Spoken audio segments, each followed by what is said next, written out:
Welcome to the audiobook of Gaia's Custodians, the emergence of a novel kind of human. As we dive into this new world, you may find it valuable to follow along in the ebook version. You find the link down there in the show notes.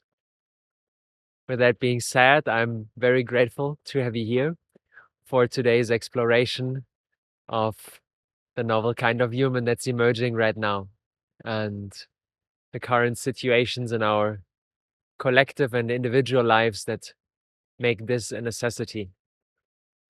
I tremendously appreciate you walking this path that is so important in these unprecedented times we're living in right now. And I'm looking forward what might emerge for you during our shared journey.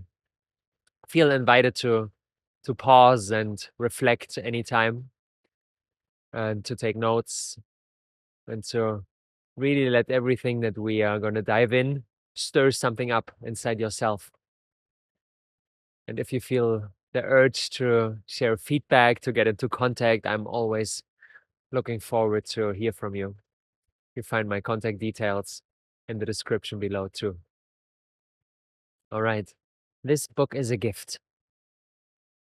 I've been an entrepreneur for the past 10 years now, building all sorts of impactful businesses with the intention of serving the emergence of the more beautiful world our hearts know is possible.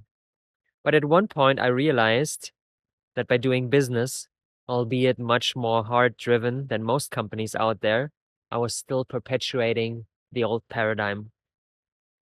Creating products and services for customers who buy them at the price we ask for is still a manifestation of the control-based story of separation that humanity as a species has been telling itself for a long time now. That we are separate individuals in a world of others, that life is a struggle to survive, and that more for you means less for me. This story is deeply ingrained in our civilization. Our institutions, our systems, the way we live, work, consume, and relate to each other are built upon this illusion. I call it an illusion, an incorrect perception of reality, because, in truth, everything on this planet is interconnected. We all together form one giant organism, Gaia. Just take a walk in the forest and you will be able to feel this. All the trees, all the mushrooms, all the birds, and all the insects co-create this unique orchestra of life. None of the components would be able to thrive, let alone survive by itself. Everything and everyone is interconnected. If we choose to step into the story, suddenly more for you is more for me. Because we are one, I want you to succeed. Your success is my success. This perspective has the power to evoke a profound shift in our world, especially in our economic system where cold, anonymous transactions reign, where products are created by people I, as a customer, don't even know. And they don't know me. Everybody just cares about their own self-interest. I want a product that is as cheap as possible. The manufacturer wants to have a huge margin, while the employees are trying to get the highest possible salary. Everyone is at war with everyone. My decision to break this vicious cycle that, in the end, will not only consume all of us, but the planet as a whole, led me to stop participating in this kind of behavior. It led me to stop doing business altogether, and instead step into the realm of the gift. This might be the medicine for our collective separation, creating products and services that are an expression of what I call sacred work, the kind of work that is so meaningful, so important for you that you cannot not do it. And then gifting the fruits of your labor away without a price tag, without a barrier that says only if you pay X, you are allowed to benefit from what I created. To people who, out of gratitude for the gift received, feel the urge to give a gift in return. Maybe now, maybe next week, maybe in 5 years. Gifts that I, in return, receive with tremendous appreciation. The result is gratitude on both sides and a reminder of the innate goodness of humanity. That the fabric of reality is woven out of beauty and love. And yes, to be honest, as beautiful as it sounds to live in the gift, it is quite a stretch every day. All the skeletons are invited to come out of the closet. Each and every situation of my past 33 years in this incarnation where I felt not seen, not heard, not valued, arises to the surface. And simultaneously, all the outside pressures of the old world, where we still have bills to pay, and money is an important resource for navigating life as it is right now. No, I didn't put aside a nice sum of money for myself while conducting business. Everything always went back into serving the mission. But besides these challenges, I know there's no other path. The only way forward is through. I sense that stepping into the realm of the gift brings profound healing for myself and for the world as a whole. So here is my gift for you. I put all my love and creativity into it. May it serve you in whichever way that is most aligned. With tremendous appreciation for you listening to these lines, I'm sending a big hug from the mountains of central Bali, Indonesia, to wherever you are on this beautiful earth. P.S. If you now feel an urge to contribute to my work, you can find my contact details and my bank account in the show notes below. Know that I will receive each and every single contribution with tremendous appreciation. Thank you for walking this path with me. The book Gaia's Custodians, The Emergence of a Novel Kind of Human, is not copyright protected. Feel free to engage with it in any way you choose. Love it, hate it, or share it. Repurpose it or take it as an inspiration for your own book. This message is important, and I thank you for your contribution to its spread. Prologue. We are living in unprecedented times. Never before in the history of our planet has there been so much transformation in such a short period of time. While past generations lived relatively similar lives to their parents and grandparents, we are today faced with a sheer incomprehensible pace of change. We are witnessing the culmination of a story 100 millennia in the making. Around 100,000 years ago, the first Homo sapiens learned how to use spears and stone axes to enhance their chances of survival. But nobody would have thought back in the day that these simple stone tools would ultimately lead to putting the whole ecosystem on Earth on the brink of collapse. Through our use of technology, human beings have become an unstoppable force, quickly ascending to the top of the food chain. We are now more powerful than all other species combined. Geologists named the era we are living in the Anthropocene, with anthropo meaning human. This is the first geological epoch in the 4.5 billion years our planet has existed for that is driven by the activity of a single species. But with the power of gods needs to come the wisdom of gods, or we will blow the whole thing up. The latter is currently playing out on multiple levels simultaneously.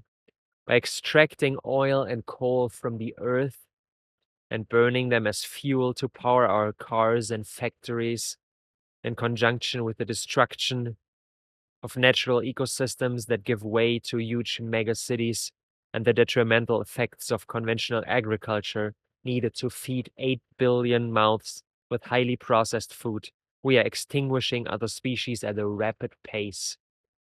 and accelerating the climate catastrophe. All of this is driven by our economic system that, by design, must grow at all costs. So we are debasing the substrate on which we depend upon.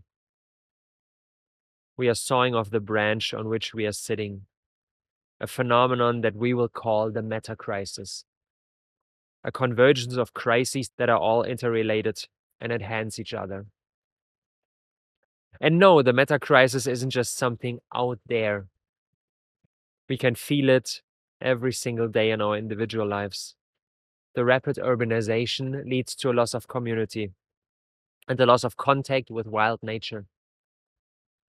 As a result, we lose touch with our own nature. We become puppets, blindly chasing after the latest shiny objects. We feel more and more lonely, and as a coping mechanism, revert to all sorts of addictions: food, porn, social media, work, and various other drugs. But the most addictive drug of them all: consumption. The shopping centers and online stores of the world promise us temporary relief of our perceived emptiness. But soon after, we need to come back for an even greater dose, with the earth receiving the invoice for that. This tragically continues until there is no nature left to consume. No wonder we become more and more depressed. We feel the destruction of the sacred and are unable to stop it. The shackles of our modern society bind us. But a change will inevitably happen. There can't be infinite consumption on a finite planet. We are reaching planetary boundaries. The Earth's carrying capacity is almost exhausted. Many of Mama Gaia's children have already gone extinct. Will Homo sapiens be the next one? If our current trajectory continues unchanged, there is no doubt that the days of humanity on this planet are numbered. But what if it's the darkest right before dawn? What if the change that's necessary is already unfolding? What if these turbulent times call forth a novel kind of human? A wiser and more loving version. Physically strong and spiritually connected. Deeply caring about each and every living being walking the surface of the earth.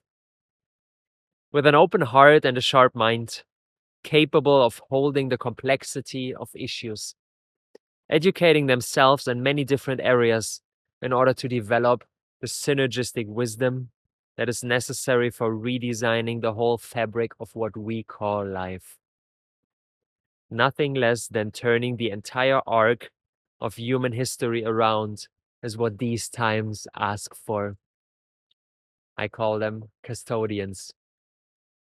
Caretakers, stewards, protectors of Gaia, the whole ecosystem on this beautiful planet. Making decisions with its further implications in mind, instead of blindly following their own short-sighted desires and ego games. Diligently working on responses to the meta crisis on the macro level as well as on the micro. By approaching every single second of their lives as an opportunity to deepen their own embodiment of what they want to see in the world. Wholehearted, vigorous, and wise. Still a very rare species, but one that is growing by the day. Let's get to know them. Chapter 1. The beginning of existence. Why our children lose their most basic trust in life. April 21, 1990. It's my due date. The doctors calculated that I should see the light of the world today. My grandma works as a nurse at the hospital where my mom will give birth to me. And today is her birthday. All the conditions appear to be aligned perfectly. With one exception, me. Somehow I wasn't really fond of the plans the doctors made for me. Due date was just another ordinary day for me to enjoy my warm and cozy home. inside my mom's belly. The days passed, and I didn't give any signs of ambition to change my habitat. After a week, everybody got nervous.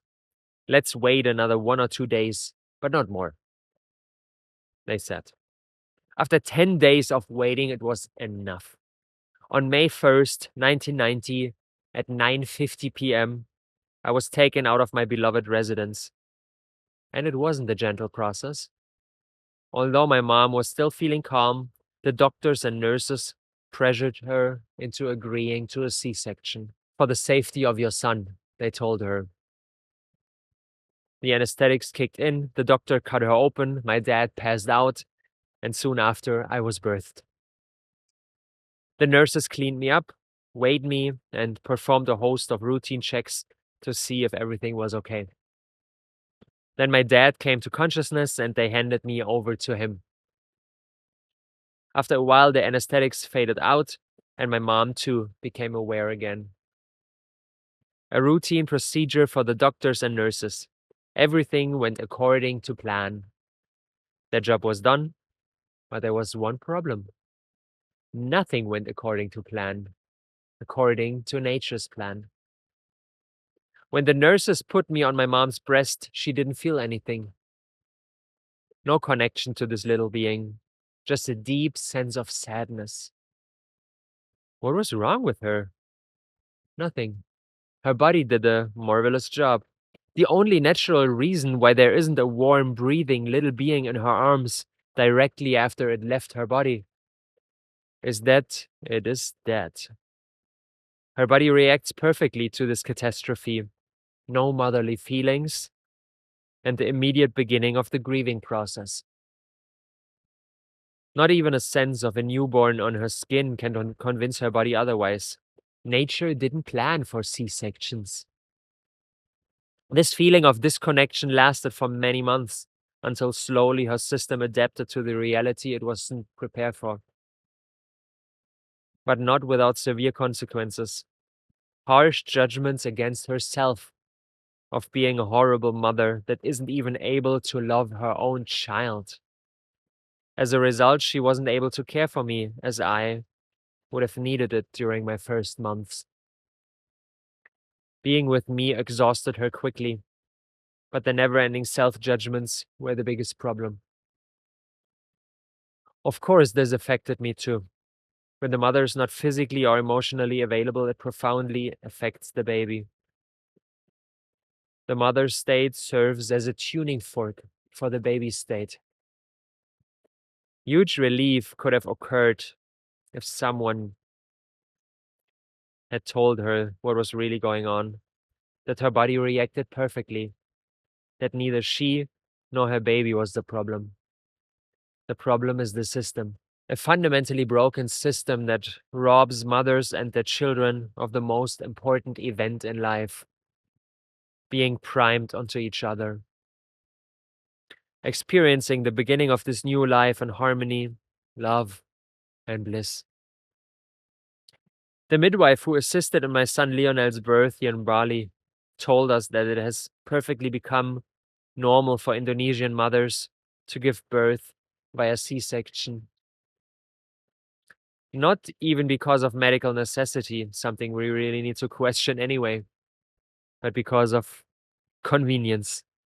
Convenience for the hospital, more money with less work, and convenience for the mother. No pain and a quick birthing process with dire consequences. After 3 consecutive generations of women birthed by C-section, the body can lose the capability for a natural childbirth for all future generations. That would be nothing short of a disaster. Currently, the majority of Indonesians are at 2 consecutive C-sections. Why do so many doctors resort to this incredibly harmful way of bringing a child into this world? Because the natural process takes too much time and therefore costs too much money. After hours of no progress, the doctors lose their patience and want to speed up things. But seemingly nobody asked the question why progress is so slow at most births. Let's look to the animal kingdom to answer this question. A pregnant cat looks for the most peaceful, quiet, and safe place she can find. A dark corner far away from anyone. The slightest hint of danger or threat stops the birthing process immediately. A perfectly reasonable reaction so she can escape. Labor only continues when she feels safe again. Now let's take a look at modern hospitals. Bright fluorescent light, all sorts of strange machines, and many unfamiliar people stopping by to check on her, mostly with a grim face caused by their long working hours and high stress level. A whole array of predators, definitely not the peaceful, quiet, and safe place her body needs in order to give birth. Mothers and their babies require maximum relaxation in order to be able to surrender fully. But the calamity doesn't stop in the birthing room.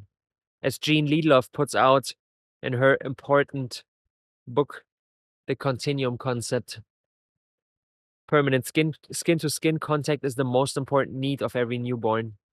For at least 6 to 12 months, until these little beings start to explore the world on their own by crawling and later walking, they need to be carried around everywhere. That's how they learn, passively experiencing life from the safety of the hip of their parents or any other loving caregiver. Babies don't want to be the center of attention. Multiple adults looking down on them while expressing utterances of strange baby speak and waiting for their object of observation to do something evokes a deep sense of unease in them. They just want a strong, independent adult living his or her life and letting it participate in it. That's how they learn. If all eyes are on them, they often begin to cry, not for more attention, but for less attention. They just want to be a passive part of an active life. What happens if the little boy is put down in a super soft baby bed in his own beautifully decorated bedroom that his parents prepared with all their love? He starts crying. But why? Apparently nothing is missing. His loving mother just fed him, changed his diapers, set the room at a comfortable temperature, and even invested a lot of money in a whole zoo of stuffed animals. A lion, a bear, a dolphin, and a rabbit. The little one should be in paradise. But actually, he is in hell. And his cries clearly indicate that. They sound like someone is being tortured, because he is being tortured right now. Each baby lives in the eternal now, without memory of the mommy's loving presence just 5 minutes ago, or the awareness that she is in the kitchen next door preparing dinner. For him, the only thing that counts is that she is not there right now. She abandoned him, and this causes a deep fear of death in him. Without his mother, he will die within days. This is the most profound fear any human can experience. Without the capability for hope, just all-encompassing and never-ending hell. Until his mom opens the door, picks him up, and puts him to her breast. Warm, sweet milk is flowing into his mouth. He is in paradise again. Everything is in perfect order, without any remembrance of the hell he endured a minute ago. Until he puts him into his bed and picks up her dinner preparations. Then his devouring hellfire awaits him again. This is the normality of babies and modern civilization. As a consequence, they develop a deep mistrust in life and in other people. At the place where an unshatterable basic truth should have emerged, just a hole remains. When the child gets older, this hole becomes much more apparent. Through a host of behavior that is not in alignment with the thriving of his tribe. He becomes a real troublemaker. He constantly craves attention. He throws his food on the floor instead of eating it. A younger sibling becomes a hostile intruder, a competitor for the love of his parents. And through the little one receiving more attention than him, his behavior exacerbates. He hits other children and adults. Sharing toys is not something he does without being forced to. He starts crying at the slightest incident, and by default always does the opposite of what his parents tell him to do. In new environments, he's super shy and clings to his parents. Unfamiliar people are perceived as a potential threat. No wonder why so many parents are hopelessly overwhelmed. Their helpless reactions to the behavior of their little troublemaker obviously makes things even worse. Yelling at him, all sorts of punishments, and a relationship that is devoid of love, patience, and warmth.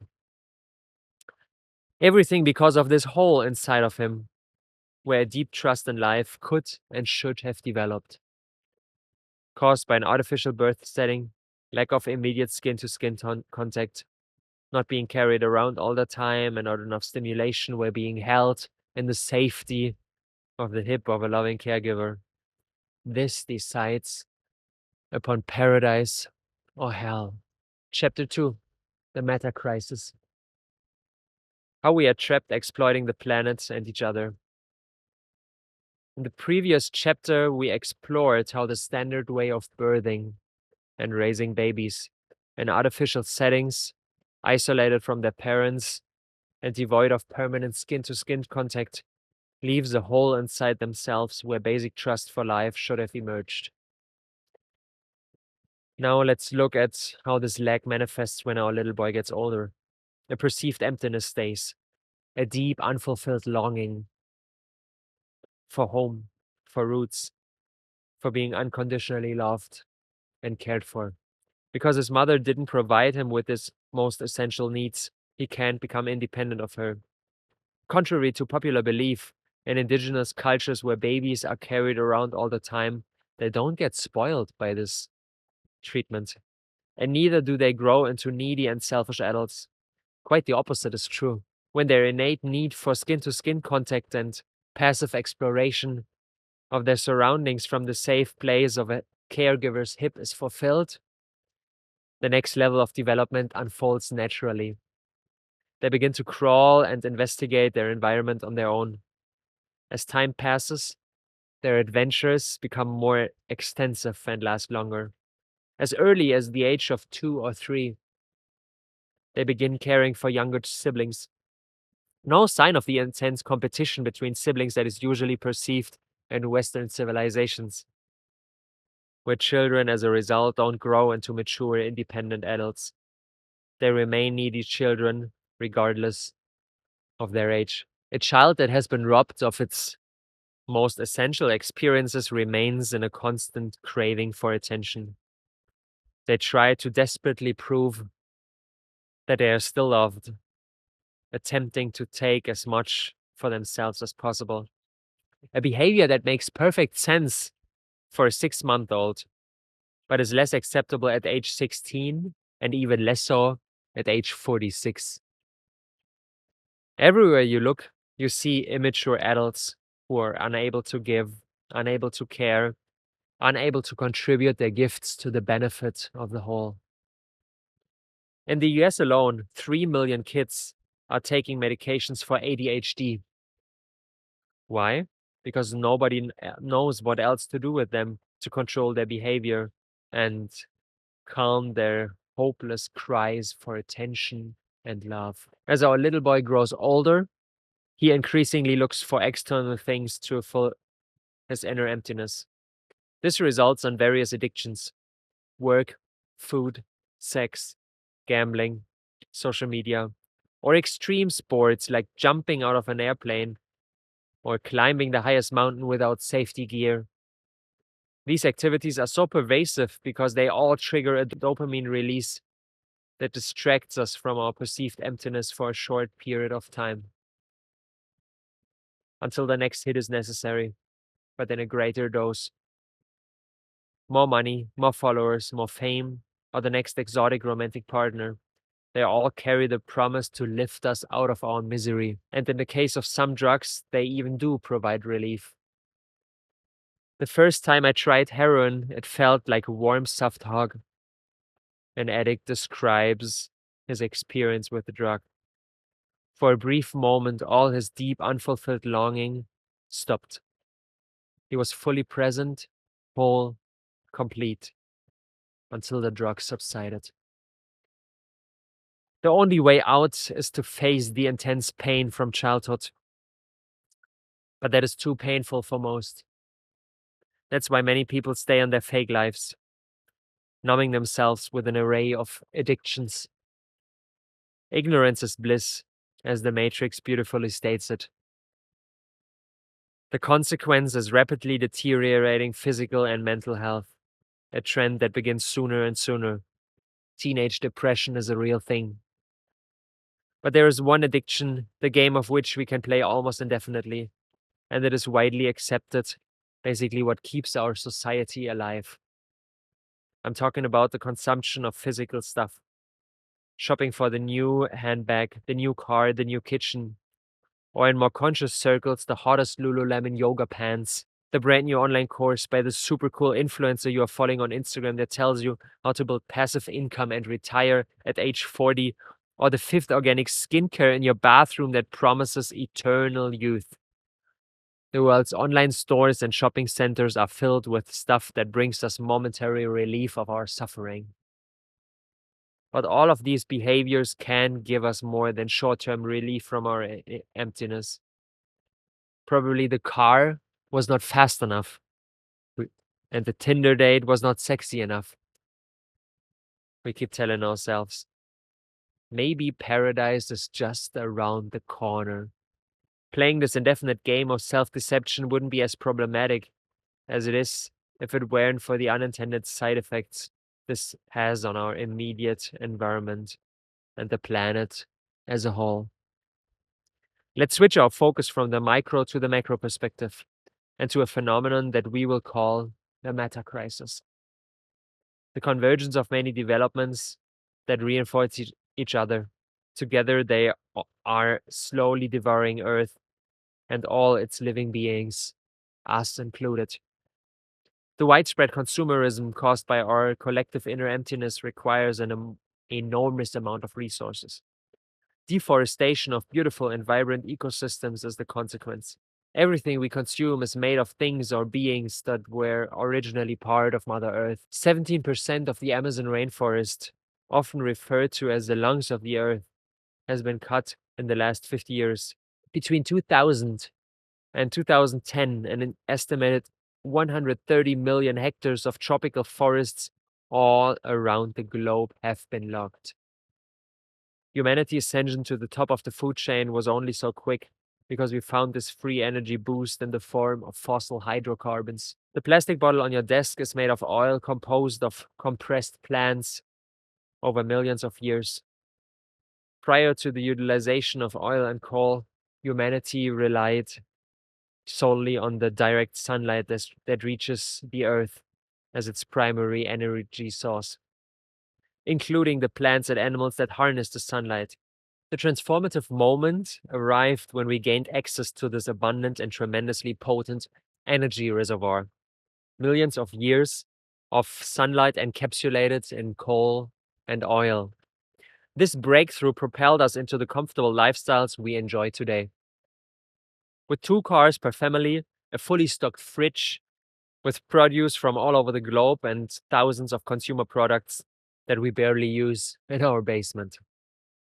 Human beings consume 2,000 calories a day endosomatically, i.e., the food we put in our mouths, and 200,000 calories a day exosomatically.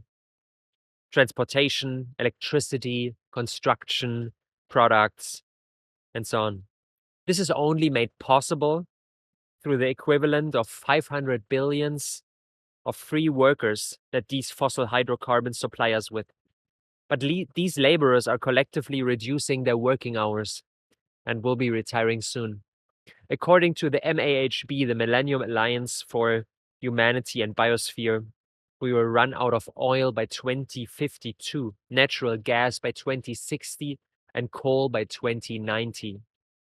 But even though there are still some resources left to fuel our overly consumerist lifestyles, Many species which inhabited this planet alongside us are already suffering substantially. But even though there are still some resources left to fuel our overly consumerist lifestyles, many species which inhabit this planet alongside us are already suffering substantially, caused by massive deforestation and the ensuing habitat loss.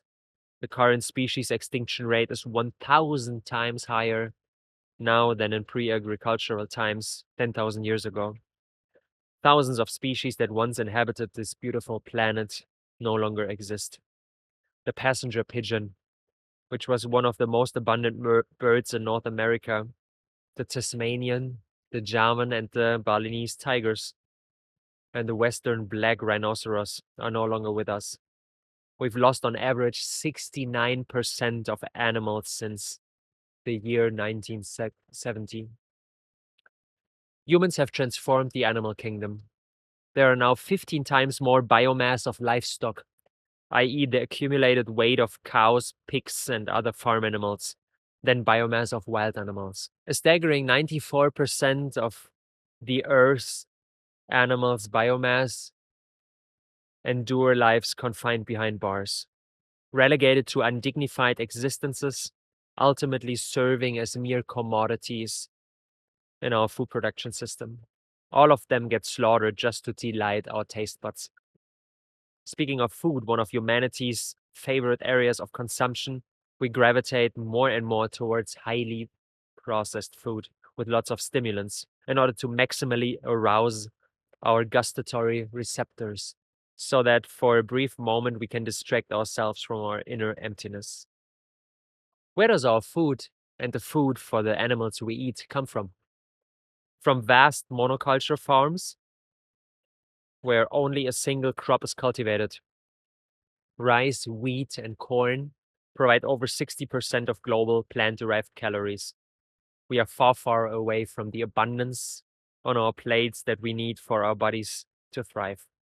And to make things worse, our modern diets are not only severely detrimental to our own bodies, but to the ecosystem as a whole. Our diets are only made possible by the widespread use of pesticides. The German company Degesch invented a poison used in Auschwitz and other concentration camps. And after the war has ended, US chemical companies brought this poison to the United States and rebranded it as pesticides for American farms. After the war, all the energy that was previously directed towards combating the enemy shifted to a new battlefield, the farms. The war on bugs commenced. Annually, 3 pounds of toxic chemicals are sprayed onto farms for every American citizen. Regrettably, these chemicals not only exterminate soil microbes, but also harm the microbes within our bodies. The principle that something truly beneficial for the individual must be beneficial for the whole holds true. Inflicting harm on others inevitably results in harm to oneself. Everything is interconnected. This phenomenon will be explored more comprehensively in the following chapters. The repercussions of our monocultural farms and diets is substantial topsoil erosion. In many parts of the world, only 60 years of harvests remain in the soil. Similar to addictive substances employed to mask our inner emptiness, an escalating dose of poisonous fertilizers becomes imperative to yield diminishing returns. Just as an increasing number of followers, money, fame, drugs, sex, and rock and roll are required to stimulate our bodies, an augmented quantity of toxic substances is needed to stimulate our heavily burdened soil to produce anything at all. This brings us to the prevailing issue of our time, climate change. Or as we should more accurately term it, the climate catastrophe. Healthy soil absorbs rainwater and carbon dioxide from the air. Disturbing the soil through tillage and consistent penetration with toxic pesticides releases water and carbon dioxide, resulting in desertification and accelerating the climate catastrophe. Global warming is primarily driven by the escalating concentration of greenhouse gases in the Earth's atmosphere.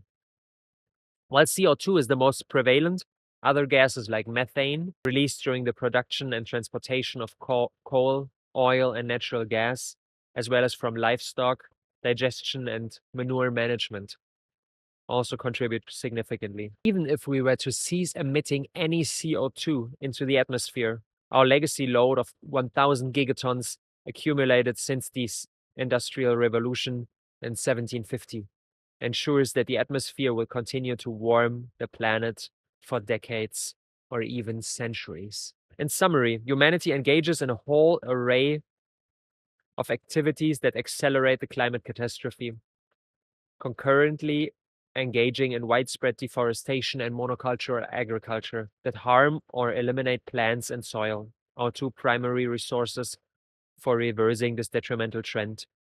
This creates a vicious cycle causing suffering across the board for plants, animals, the planet as a whole, and inevitably for us human beings. Adding insult to injury, there is a significant player in this detrimental game that exponentially magnifies the devastating effects, making it nearly impossible to reverse, let alone decelerate this development.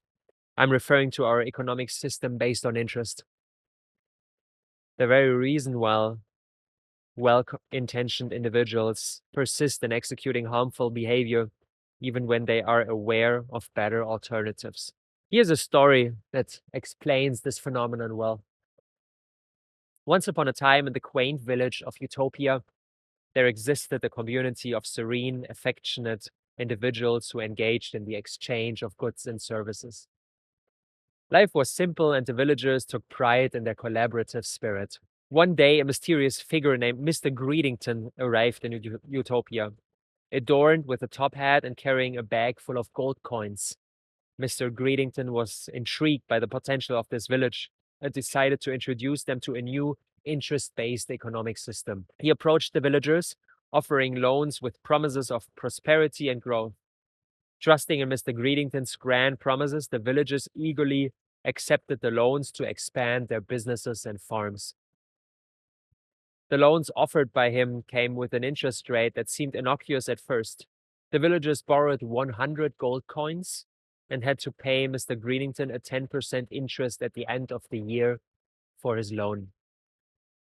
As time passed, the villagers worked tirelessly to repay their loans. They planted more crops, built larger factories, and expanded their shops. Little did they expect that the interest rate of 10% compounded annually would cast a shadow over their financial well-being. After just 1 year, the debt swelled to 110 coins, demanding repayment. As the villagers struggled to repay their debts, the interest monster grew more insatiable. After a decade, the initial loan had multiplied more than 2.5-fold, reaching a whopping 259 coins. The villagers caught in the compounding cycle found themselves on an ever-accelerating treadmill of debt. In their desperate attempts to generate funds for repayment, the villagers began clearing vast swaths of the once lush forests that surrounded Utopia. The timber was sold for quick gold coins to meet the growing interest repayments. Rivers, once teeming with life, became dumping grounds for industrial waste, as factories sprang up to support the relentless pursuit of monetary growth. With each passing year, the interest burden became an oppressive force. After 2 decades, the debt had ballooned to 672 coins, surpassing the combined savings and earnings of many villagers. The pursuit of interest-driven growth compelled them to convert every asset into money, accelerating the depletion of their natural resources. After 3 decades, the original loan of 100 coins had metastasized into an astronomical debt of 1,744 coins. The once thriving community, now driven solely by the need to repay debts and interest, witnessed the devastating conversion of their cherished lands into barren fields. The rich, fertile soil was exploited for cash crops, leaving behind a landscape stripped of its natural bounty. The economic system based on interest had created a growth imperative that devoured everything in its path. The pursuit of wealth, driven by compounding interest, transformed the village into a shadow of its former self, with the environment bearing the brunt of this relentless chase for monetary growth. Mr. Greedington, however, remained untouched, watching from the shadows as the village descended into chaos. And no, this isn't a work of fiction. It vividly describes the reality unfolding on a global stage. All of us are living in an interest-based economic system. For every loan we take to buy a house, start a business, go to college, or overdraw our credit card, there's an interest rate we need to pay in the future. And this interest compounds as long as we haven't repaid it fully. Meaning we need to pay interest on the interest we haven't repaid yet. The result is an ever-growing debt balloon, especially for huge long-term loans like a mortgage. Your dream house comes with an incredibly hefty price tag. You basically sell your future for present gratification. If you take a loan to start your business with a 10% interest rate and your business grows by less than 10% each year, you will never be able to repay your debt. And now multiply this by 1 billion. Almost every business around the world is participating in this kind of behavior. A global growth imperative is the result. Our interest-based economic system forces everyone to fight against each other while striving to get more for themselves, even when they don't actually need more. So we are faced with two options. Either continue converting the natural environment into money at an ever-growing rate, or stop repaying our debt, embracing a crash in the world economy with massive unemployment and civil unrest as a result. However, even if we choose option 1 and kick the can further down the road, the more time passes, the harder it becomes to pay the interest due to dwindling natural resources that can be converted into money. Since we are living on a finite planet, the crash is inevitable. But we get to decide how much nature is left when that happens. But there's another strategy we've discovered to postpone this crash. When nature can't be exploited anymore, we exploit each other. When there are no more trees left, we become the tree, with the masses being exploited by the rich elites. For economic growth to occur, there must be more demand than supply, meaning there must be more people needing goods and services than there are goods and services available to meet their needs. This results in many people missing out on what they need for the economy to grow or for anything to have value. As growth continues exponentially, so does the number of people missing out. It's not enough to change our attitude towards money. We must also change the monetary system itself. In the current interest-based economic system with its embedded growth imperative, it is mathematically impossible for more than a tiny group of people to live in abundance. Until that happens, we are forced to exploit each other, with our intention being our greatest exploitable asset.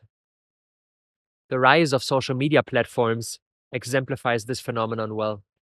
Since Facebook, Instagram, YouTube, and TikTok are free to use and perfectly tap into our inner emptiness by promoting fame and distraction, they are almost impossible not to fall prey to.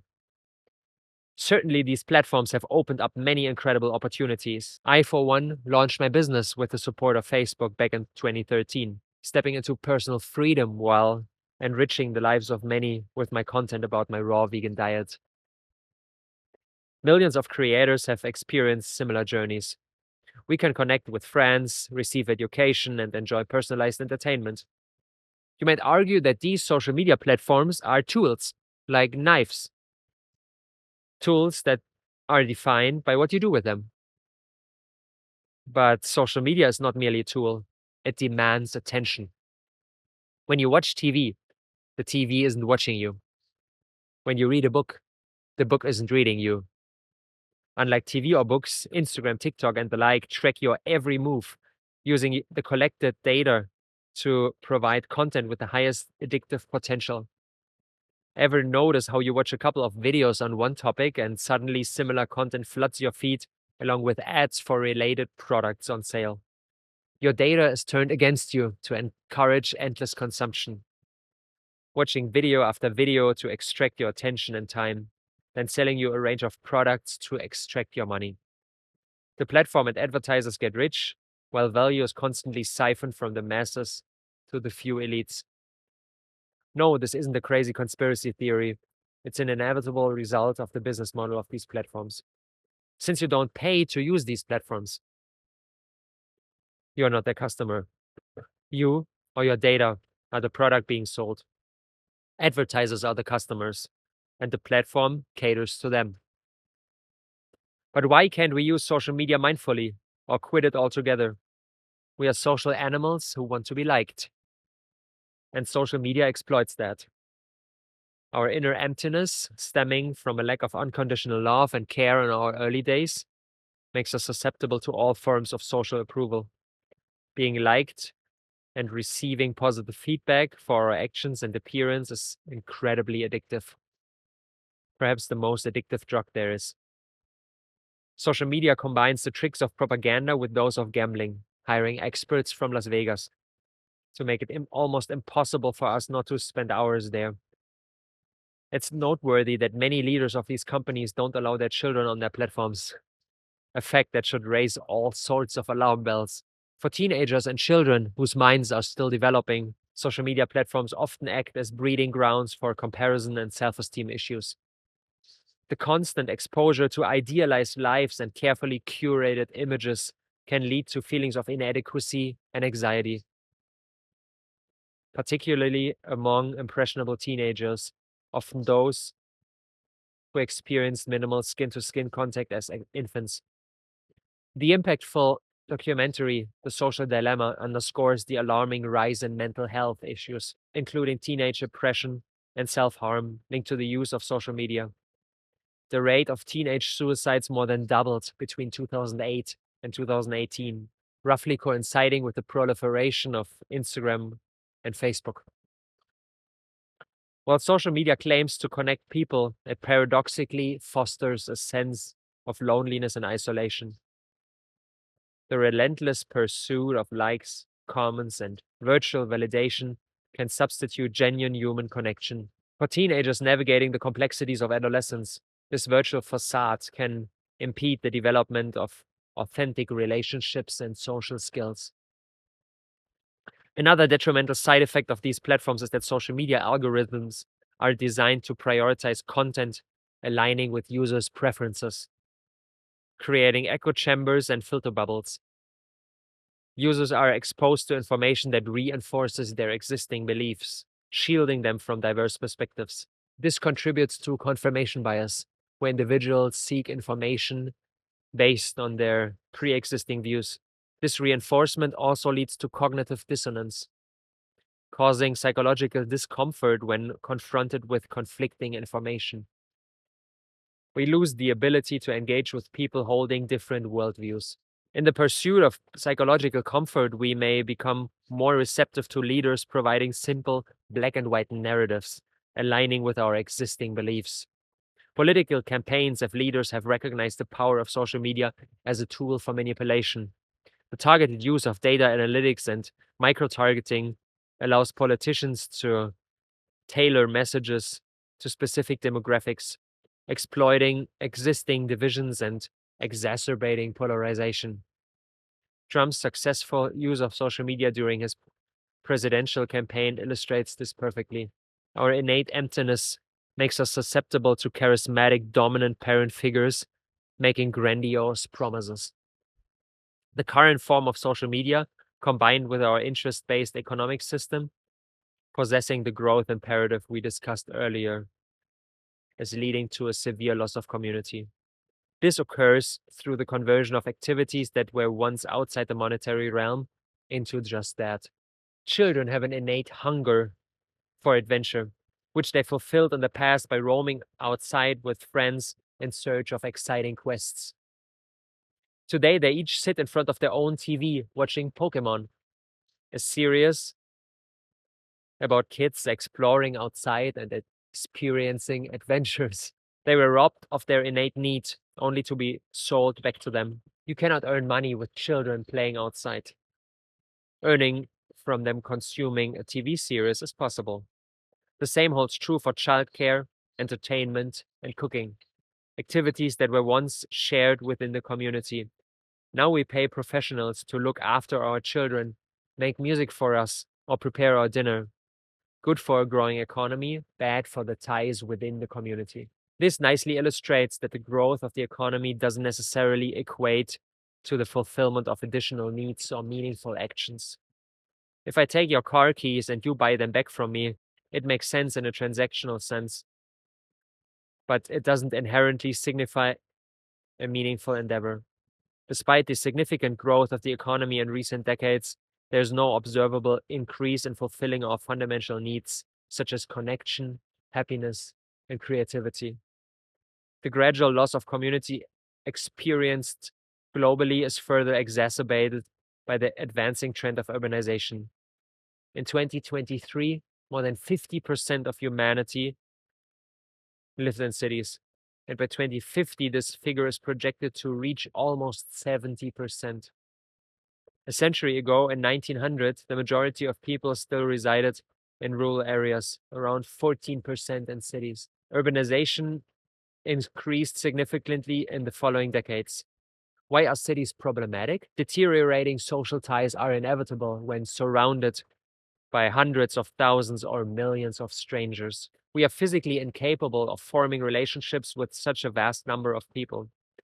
In the early 1990s, British anthropologist Robin Dunbar proposed the concept of Dunbar's number, a theoretical cognitive limit to the number of people with whom an individual can maintain stable social relationships. Based on our brain size, Dunbar's number is around 150 for humans. Beyond this limit, it becomes challenging for an individual to keep track of and manage relationships effectively. Having 1,000 Facebook friends is a misnomer. Developing deep, meaningful relationships in a city where we encounter strangers all day, whom we may never meet again, becomes increasingly difficult compared to small villages where chance encounters with friends and relatives are inevitable. In addition to contributing significantly to the loss of community, cities epitomize our economic system that must grow at all costs. Cities consume everything around them, including themselves. Cities are dependent on the importation of resources from interconnected systems beyond their borders. The local biosphere is depleted rapidly, leading to the deterioration of the land surrounding the city. This is why the ruins of many past civilizations are located in deserts, contrasting with the thriving environments when they first built their empires. And that's exactly what will happen on a global scale if we don't collectively implement major changes on all levels. The meta crisis can't be approached by looking for a single solution.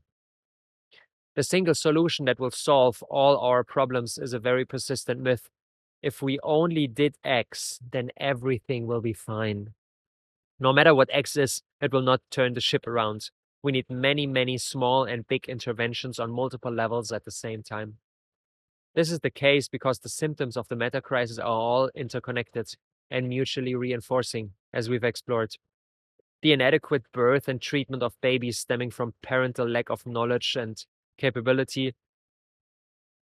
lead to consumption lifestyles with all sorts of addictions and the conversion of nature into resources for manufacturing all these products. The growing species extinction caused by habitat loss in conjunction with our monocultural food production that is devoid of real nutritional value destroys our soil and advances the climate catastrophe. All of this is intertwined with our interest-based economic system that cannot not convert everything into money, including ourselves.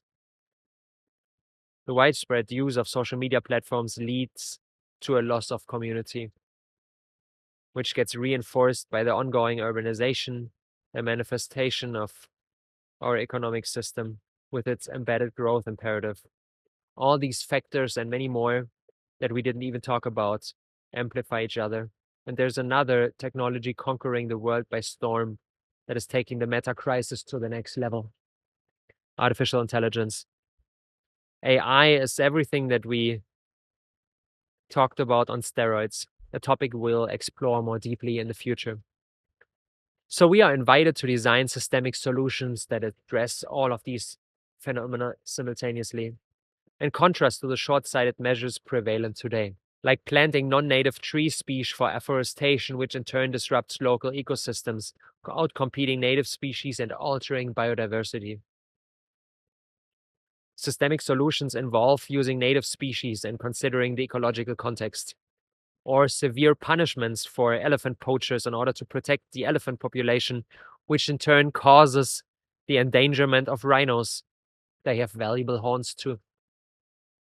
But let's save the complex skill of systemic thinking and designing effective responses to the meta crisis for a later chapter. For now, it's important to understand and feel the interconnectedness of issues on our planet, both on a micro and on a macro level, in our personal lives and globally. And yes, this makes coming up with solutions way more difficult at first glance, sometimes even overwhelming. Maybe there's a void inside yourself that tells you the situation is hopeless. As counterintuitively as it may sound, give this voice some space. Don't be afraid of it. Let yourself be immersed in all these feelings that it evokes. Feelings of sadness, anger, despair. Feel them. Surrender to them. They have the power to purify you, to make you wiser and more aware of what's really going on. It is crucially important to feel the meta crisis on a cellular level if we aim to approach it. Feel the horror of the little baby that is crying at the top of its lungs because mommy left. Feel the desperation of the billions of farm animals just before they get slaughtered. Feel the deep sadness of the drug addict who numbs himself by shooting the next dose. Feel the overwhelm of the single mom of two who got dropped off community. Feel the anxiety of the Instagram-addicted teenager whose selfie didn't get any likes. Feel the deep-seated pain of Mama Earth, whose unconditional love is exploited by us. This is the only place from which we have the power to change something. Not by looking away, not wanting to see the whole mess, but by diving headfirst into it, almost drowning, but then coming out as a transformed human being on the other side.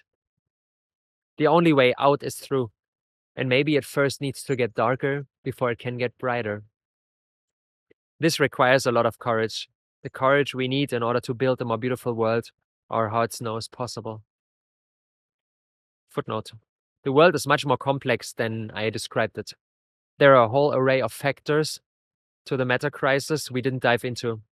I simplified and I generalized, because my intention is not that you understand the nuanced interactions of all the single parts, which would take decades of study, but for you to get a sense for the bigger picture, for the underlying dynamics that are steering our world. Chapter 3, the evolution of humankind, where the mess we're living in right now was inevitable.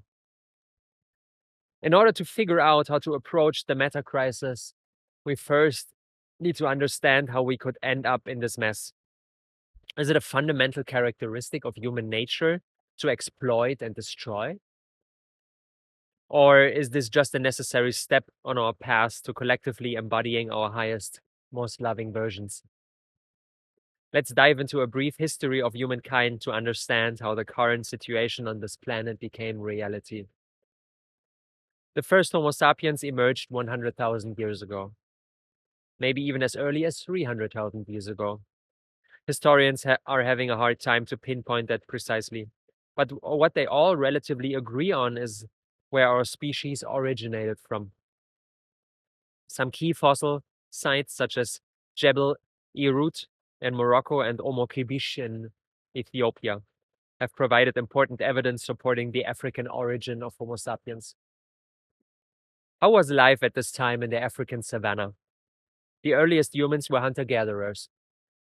They relied on a combination of hunting animals, fishing, and gathering plant foods for sustenance. Tools and weapons made of stone, bone, and wood were crucial for hunting and processing food. Along with the development of language and the controlled use of fire for warmth, protection, and as a means to cook food, they led to massive jumps in evolution that set us apart from all the other species. which rely on slow genetic adaptation to increase their capabilities while we use fast tool making. One could say that our current fate was already laid out 100,000 years ago. The first spears and stone axes led inevitably to the modern internet, artificial intelligence, and robots. Humans have been cyborgs from day zero. Our tools are extensions of our bodies and our abilities. Without them, we would have never risen to the top of the food chain. The use of technology enabled us to not only develop our physical capabilities at a breakneck speed, but also our cognitive proficiencies. To understand how our psyche developed, it's useful to dive into spiral dynamics, a model that describes the evolution of individuals, cultures, and societies through various stages of consciousness. The co-creative efforts of Claire Graves, Don Beck, Christopher Cohen, and others gifted us a tool that makes understanding how humans developed over the past 100,000 years quite accessible. And most importantly, it reveals what we need to cultivate inside ourselves to develop appropriate responses to the meta crisis. No matter where we are in our developmental journey, the spiral dynamics model can offer valuable insights. A disclaimer before we dive into it. It's just a model. It can't show us the full spectrum of reality. As Lao Tzu wrote in the Tao Te Ching, the Tao that can be told is not the eternal Tao. Models invariably represent simplified versions of reality. While this inherent simplification poses a risk when mistaken for reality, it also serves as a valuable tool. This simplification can guide us in the right direction, bringing clarity by eliminating unnecessary complexity and making certain aspects more readily apparent. That being said, how can we understand the model of spiral dynamics? And how does it serve us in gaining deeper insights into the development of the human species? The model is represented as a spiral, with each stage associated with a specific value system. At every stage, the question, what is life about, is answered very differently. It describes the journey a human can go through in his or her lifetime. Just think back to your teenage years and what mattered to you during this period of your life. And now compare that to your current reality. You likely journey through multiple stages during your lifetime. Spiral dynamics stands in contrast to systems such as astrology, human design, Myers-Briggs, and others that categorizes types of humans. Instead, spiral dynamics focuses on describing the developmental stages inherent within individuals. Stage beige. The most primitive color is depicted with the color beige. Individuals with this level of cognitive development are purely driven by their instincts. Life is about survival. Their entire behavior is dedicated to the fulfillment of their basic needs: security, food, shelter, and reproduction. A fitting description of the reality of our first ancestors. 100,000 years ago, Homo sapiens roamed across the African savanna in search of something to eat while trying to avoid being eaten. In today's world, the beige developmental stage is very rare. Only around 0.1% of our global population is still living in this reality. Mostly homeless people, severe forms of drug addicts, or people with intellectual disabilities. 50,000 years ago, Homo sapiens started spreading out all over the planet. We were able to leave our cradle in the African savanna because we started forming tribes. Through working together in groups, along with our first forms of technology, stone tools, fire, and language, the feeble-looking humans became an unstoppable force. All the other species that existed for millions of years didn't have the time to adjust to the onslaught of humans. For a mammoth, a bunch of Homo sapiens didn't look like a real threat, but before it could change its mind, it became extinct. This marks the emergence of the next stage on the spiral, stage purple.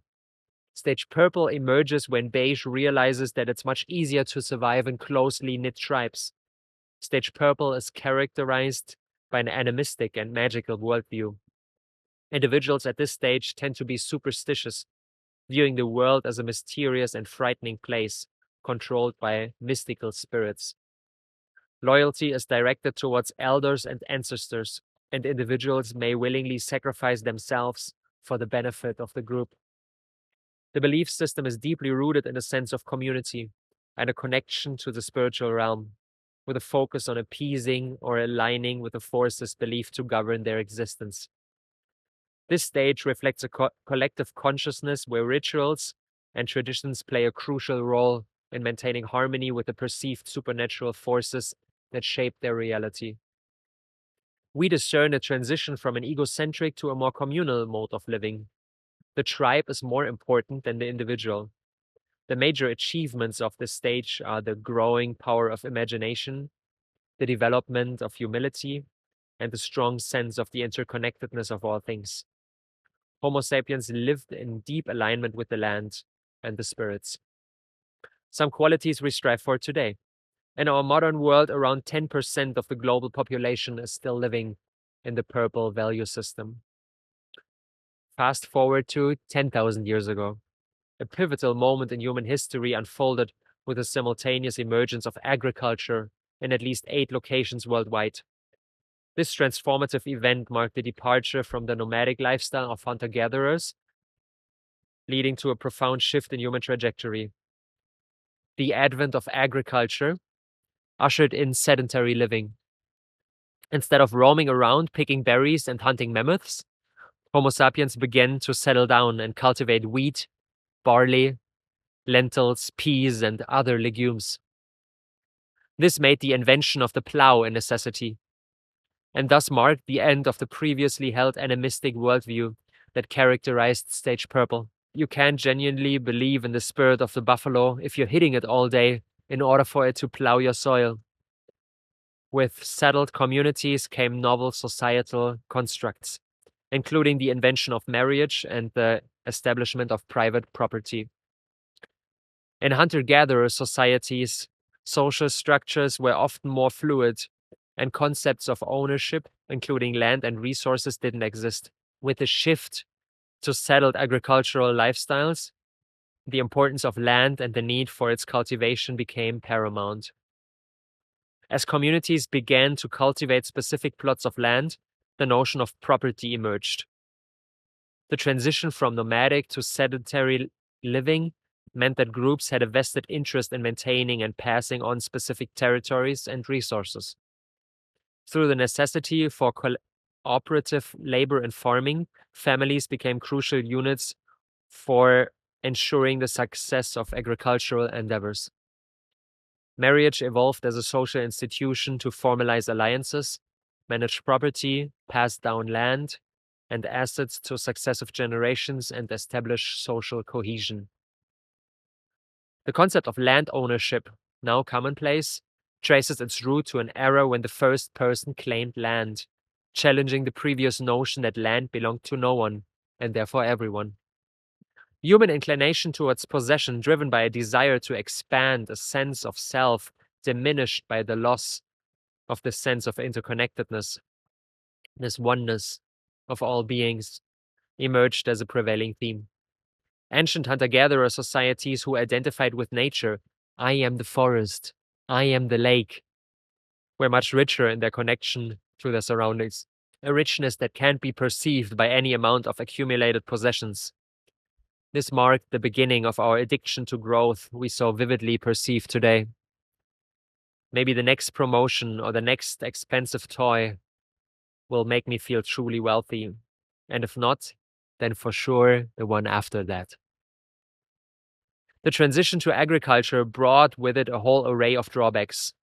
To prevent crop failures, the accumulation of reserves became imperative, leading to a shift in values towards a strong work ethic, sacrificing the present for future security, and an obsession with control. This mindset persists today, where leisure is often accompanied by a sense of guilt, rooted in the belief that more work and accumulation are always possible. The agricultural revolution, touted as a milestone, is viewed critically by some as a huge deception. The shift from hunter-gatherer to agrarian societies brought forth a more demanding lifestyle. unbalanced nutrition, and a heightened dependence on a single crop. The human daily routine drastically transformed, requiring activities contrary to the body's evolutionary adaptations. Our human bodies were designed to climb trees and hunt gazelles, not for plowing fields and hauling water. Despite the challenges, the cultivation of wheat and other crops increased caloric yield per unit area. In conjunction with the sedentary lifestyle, women were empowered to concurrently nurture multiple young children, a feat impractical within the constraints of the former hunter-gatherer existence.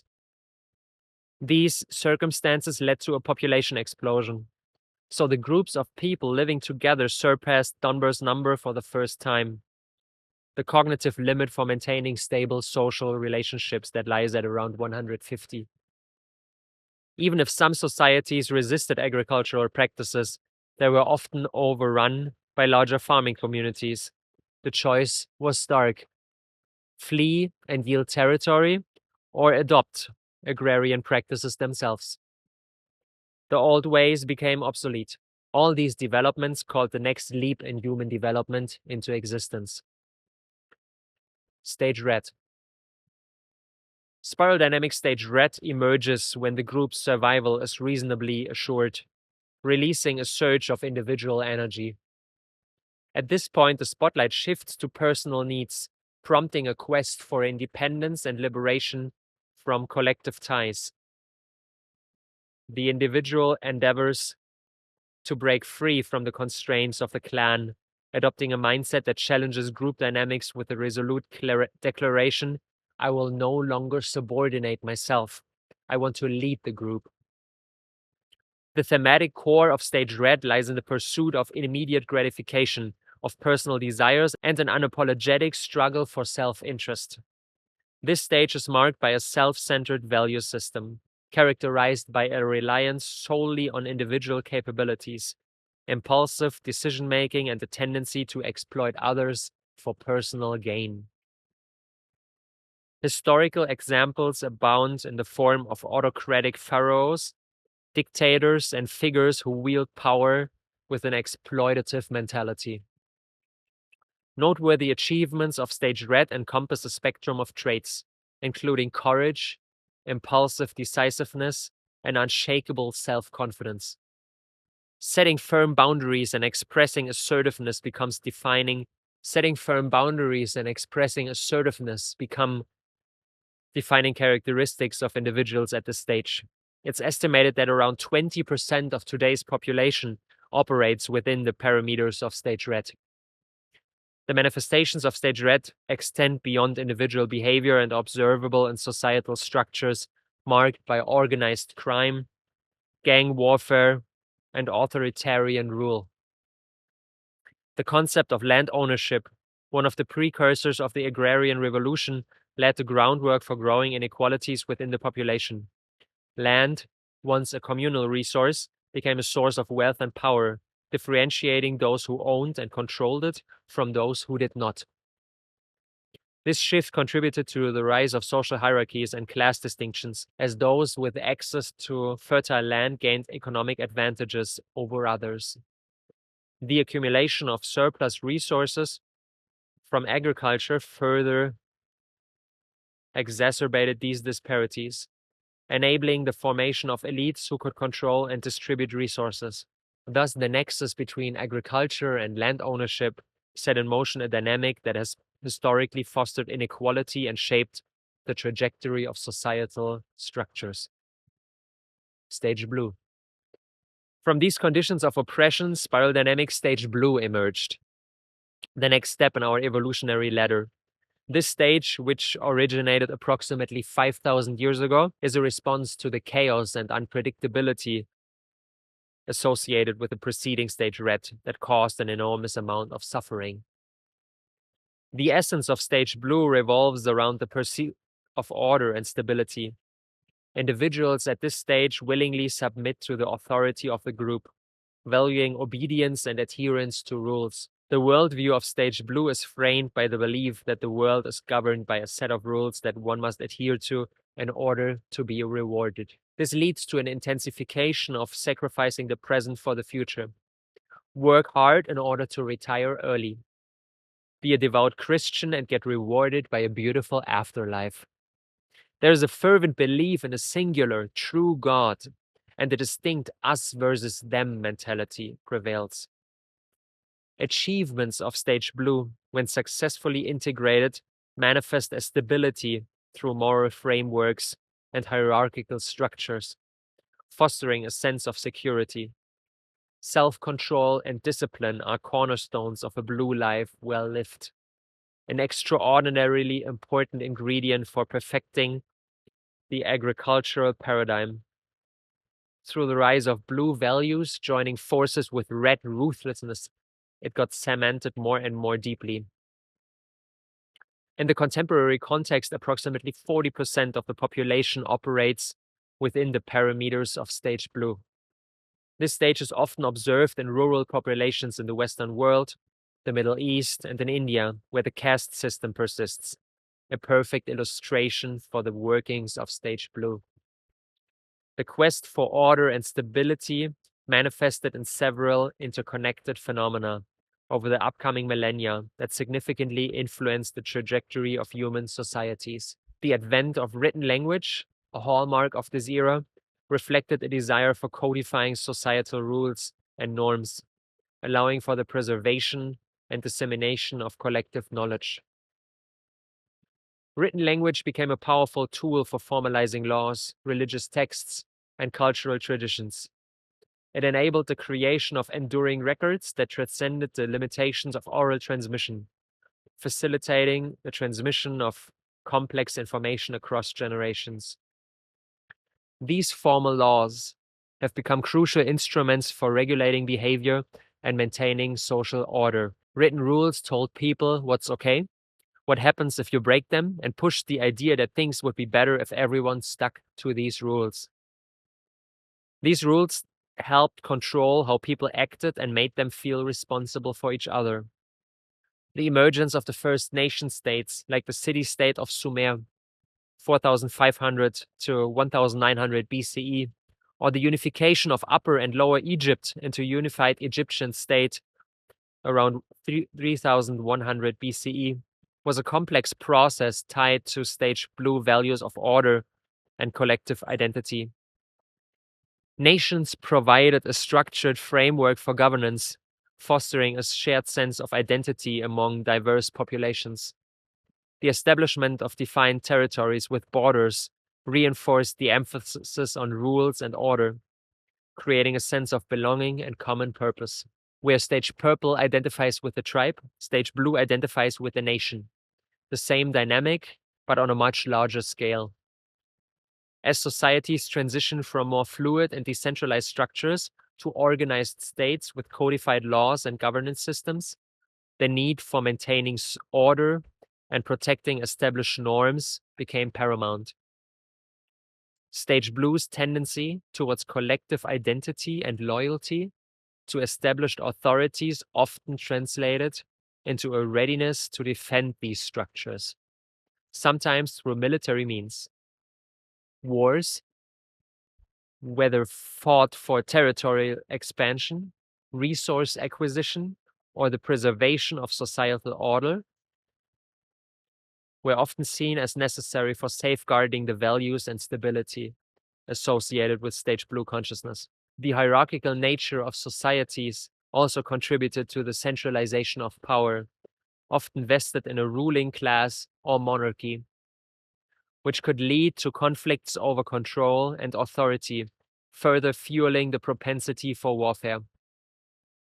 The introduction of money as a standardized medium of exchange exemplified the Stage Blue inclination towards stability and order. Money provided a uniform measure of value, streamlining economic transactions and reinforcing the importance of adhering to established rules. Its adoption transformed economic systems, fostering trade and facilitating the accumulation of wealth. At its core, Stage Blue sought to establish and maintain order, both in societal structures and in the physical environment.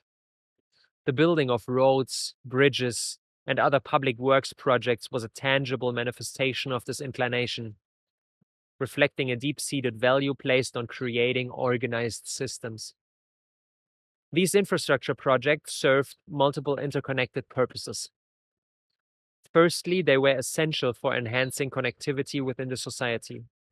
Roads facilitated the movement of people, goods, and information, contributing to increased economic activity and cultural exchange. Secondly, infrastructure projects played a crucial role in facilitating governance.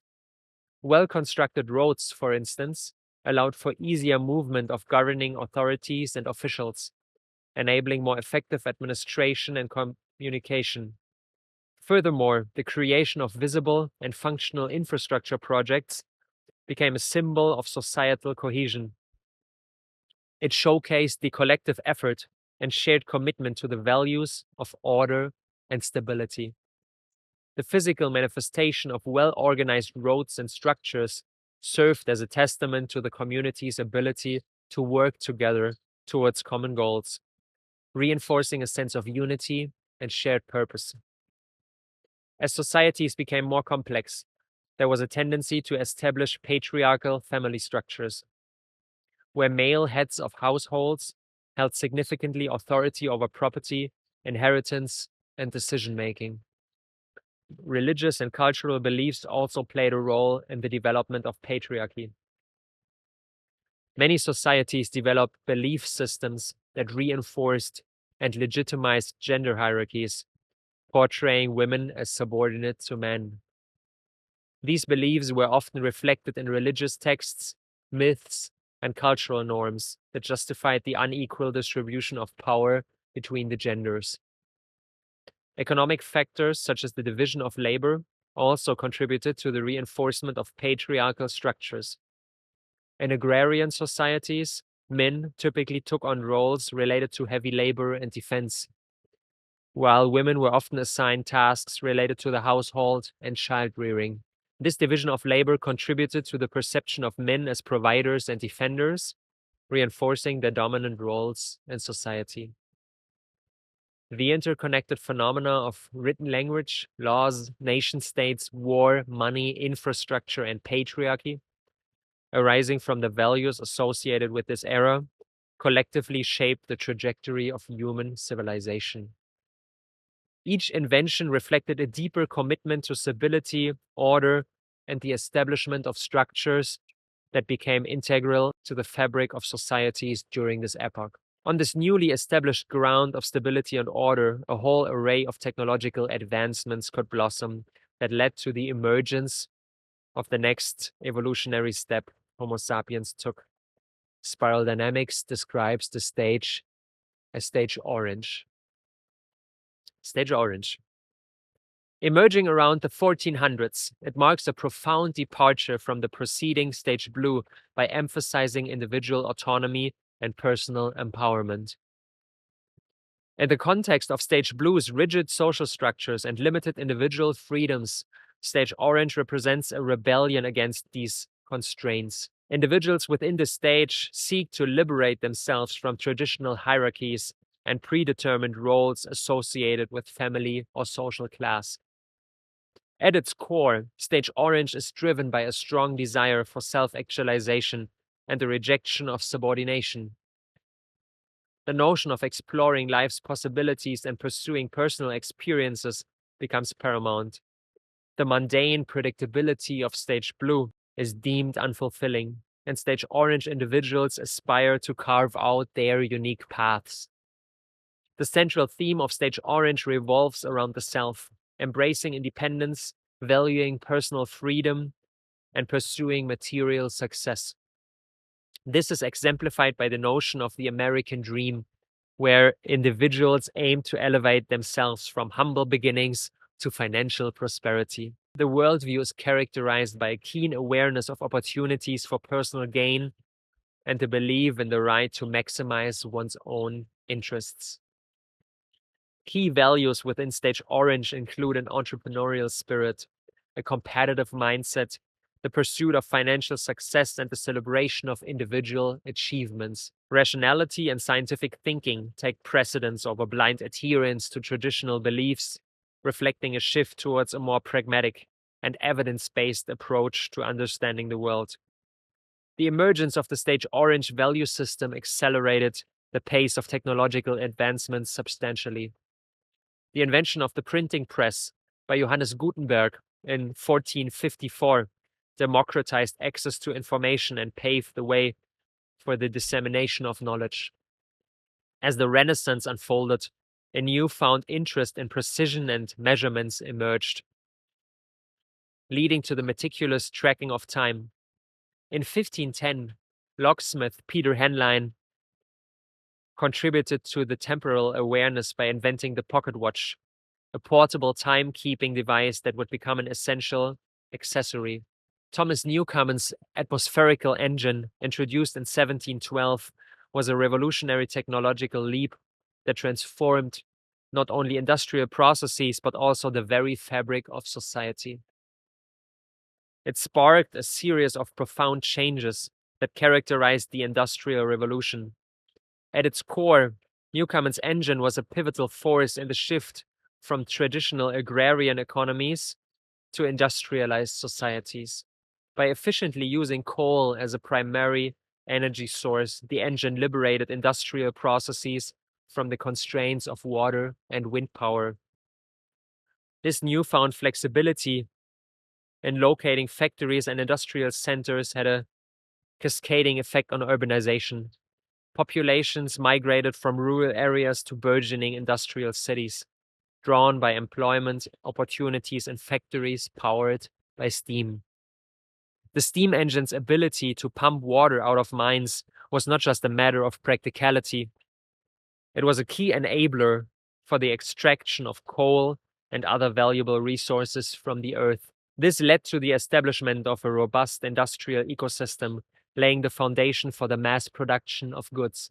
But the adoption of coal and oil as primary energy sources had profound environmental implications. The intensified extraction and combustion of coal contributed to air and water pollution, foreshadowing the environmental challenges we now face under the umbrella of climate change. Back in the days, nobody thought about these implications. The increased efficiency in production processes spurred economic growth, creating wealth for industrialists and contributing to the development of capitalism. However, it also gave rise to economic disparities between the emerging industrial elite and the working class. The gap between the rich and the poor that started to emerge with the onset of agriculture 10,000 years ago widened substantially. John D. Rockefeller became the epitome of the rising class of ruthless and exploitative businessmen. At the height of his wealth during the late 19th and early 20th centuries, Rockefeller's net worth was estimated to be in the range of 300 billion to 400 billion in today's dollars, adjusting for inflation. Jeff Bezos and Elon Musk pale in comparison to the insane riches John D. Rockefeller amassed, while his workers suffered under conditions way worse than today's employees of Amazon or Tesla. It was during this period that the words boring and interesting entered the lexicon in 1760. This linguistic evolution coincided with the transition to mass production, signifying a shift in societal dynamics and the rise of consumer culture. For past generations, think back to our hunter-gatherer ancestors, work was something intrinsically invigorating. If we compare their lifestyles to the monotonous and gruesome lives of factory workers during the Industrial Revolution and their 70 to 90-hour work weeks, a questioning of the progress narrative becomes unavoidable. How did people tolerate something horrible like that? Well, that was the result of an intricate plan that Tyson Yonker Porter describes in his marvelous book, Sand Talk, How Indigenous Thinking Can Save the World. I need to share it here with you. It was truly eye-opening for me. The origins of our modern education system. In the 18th century, Prussia despite its relatively small territory and scarce natural resources, emerged as a formidable power, primarily due to the possession of the largest standing army.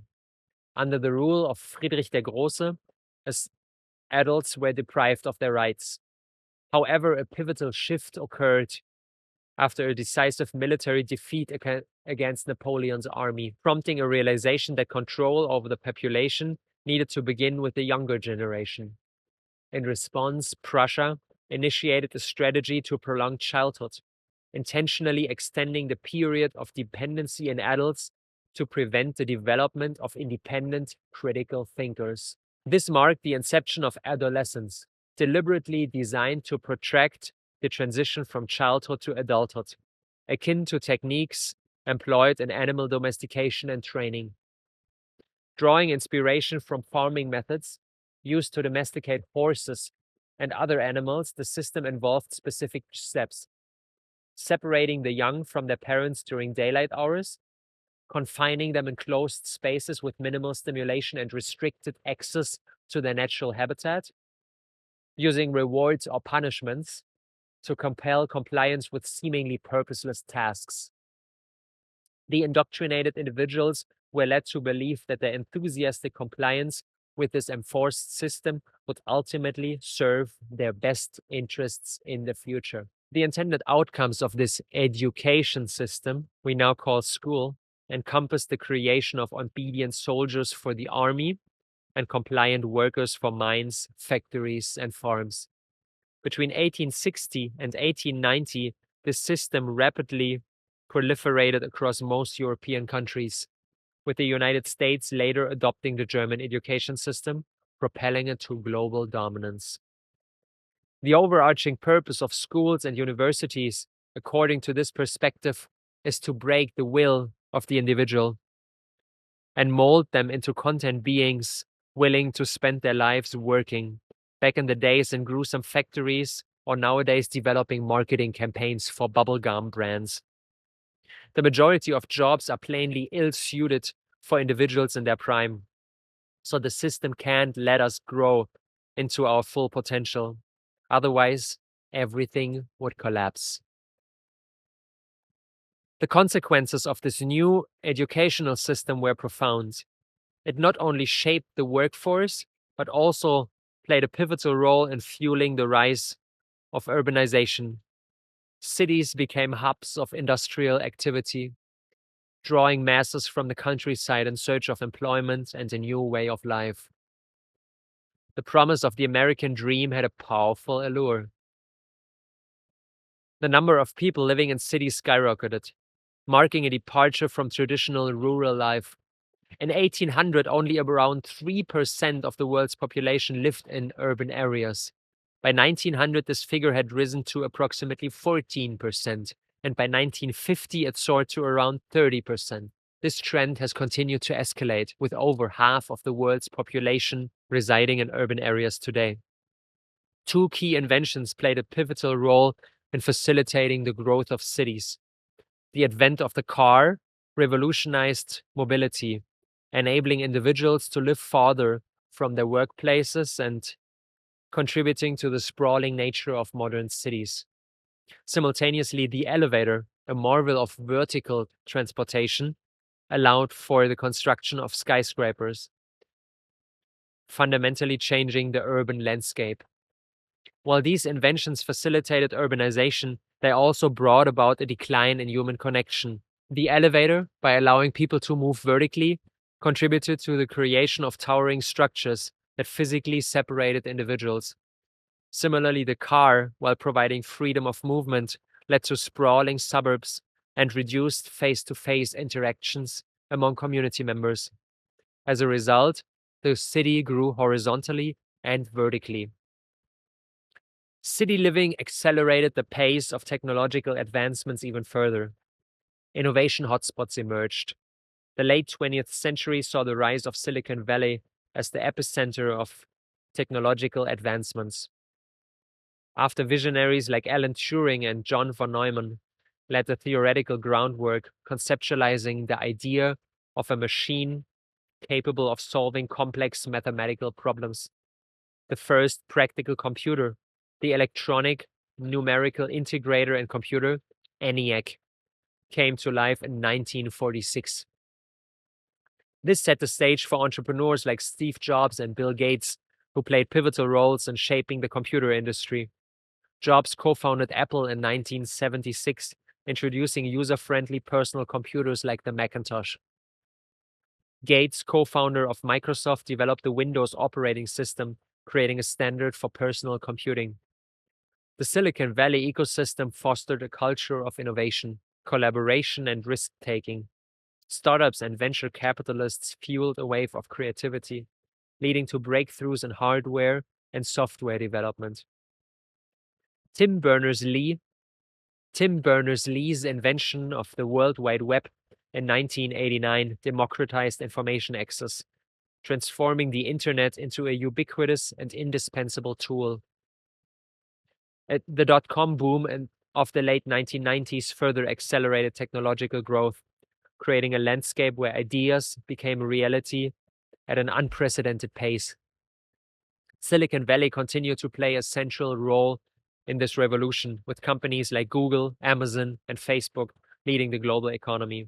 While the first computer occupied an entire room, over the following decades, advancements in semiconductor technology led to the development of smaller, more powerful computers. How can it be that the speed of technological advancements in just a couple of decades is almost infinitely higher than how fast the first Homo sapiens evolved? While our hunter-gatherer ancestors lived mostly identical lives over hundreds of generations, we nowadays already get the feeling of being left behind if we stop innovating for a couple of months. This leads us to the phenomenon of exponential growth. Moore's law, formulated by Gordon Moore in 1965, observed that the number of transistors on computer chips doubles approximately every 2 years. This observation became a guiding principle in the tech industry, predicting an exponential growth trajectory. The impact of this law is staggering. In just 40 years, computers evolved from room-sized machines to pocket-sized devices. Looking ahead, the trajectory of technological growth is set to accelerate even further. In the next 25 years, we may witness computers shrinking to the size of a blood cell. This exponential pace is driven by the interconnected nature of technological advancements. Each innovation builds upon the last, creating a compounding effect that propels us into a future where everything becomes faster and faster. But how much faster and faster is something almost incomprehensible for us. We simply can't grasp exponential growth. Let me illustrate this with a story. A tale about exponential growth. Once upon a time, in a kingdom of old, there lived a wise man who just saved the life of the king's daughter. Out of gratitude for this extraordinary feat, the king offered him any form of material reward. "I am so abundantly wealthy, I can fulfill your every desire," the king said to him. The next day, the wise man returned with a chessboard. He proposed placing 1 grain of rice on the first square, 2 grains of rice on the second, 4 on the third, 8 on the fourth, and so on, doubling the amount of rice for each subsequent square. Intrigued by the seemingly modest request, the king agreed. Little did he know that despite his incredible wealth, he would never be able to keep his promise. As the doubling continued across the 64 squares of the chessboard, the quantity of rice escalated dramatically. By the time the process reached the final square, the accumulated rice attained an astronomical amount. 9.22 million tons of rice the king owed to the wise man. There is just one problem. Exponential growth is incompatible with the finite planet we live on. It's simply mathematically impossible. But until we collectively realize that, the economic system, with its embedded growth obligation that we already examined in the previous chapter, will turn more and more of the biosphere into resources. The ensuing environmental degradation will compromise Gaia's ability to sustain life in the long term. But if our technological advancements ultimately threaten our very existence, why did we embark on this journey all along? Why is technology so alluring? A new tool, a novel gadget, or a groundbreaking solution carries great promise. From the first invigorating sip of coffee to the introduction of time-saving tools, technology initially enhances our lives. Yet a paradox unfolds as the returns diminish, while the efforts to sustain these systems grow. We need an ever-increasing dose of the drug to get a decreasing outcome. At its core, each technological advance seeks to address a primal human need.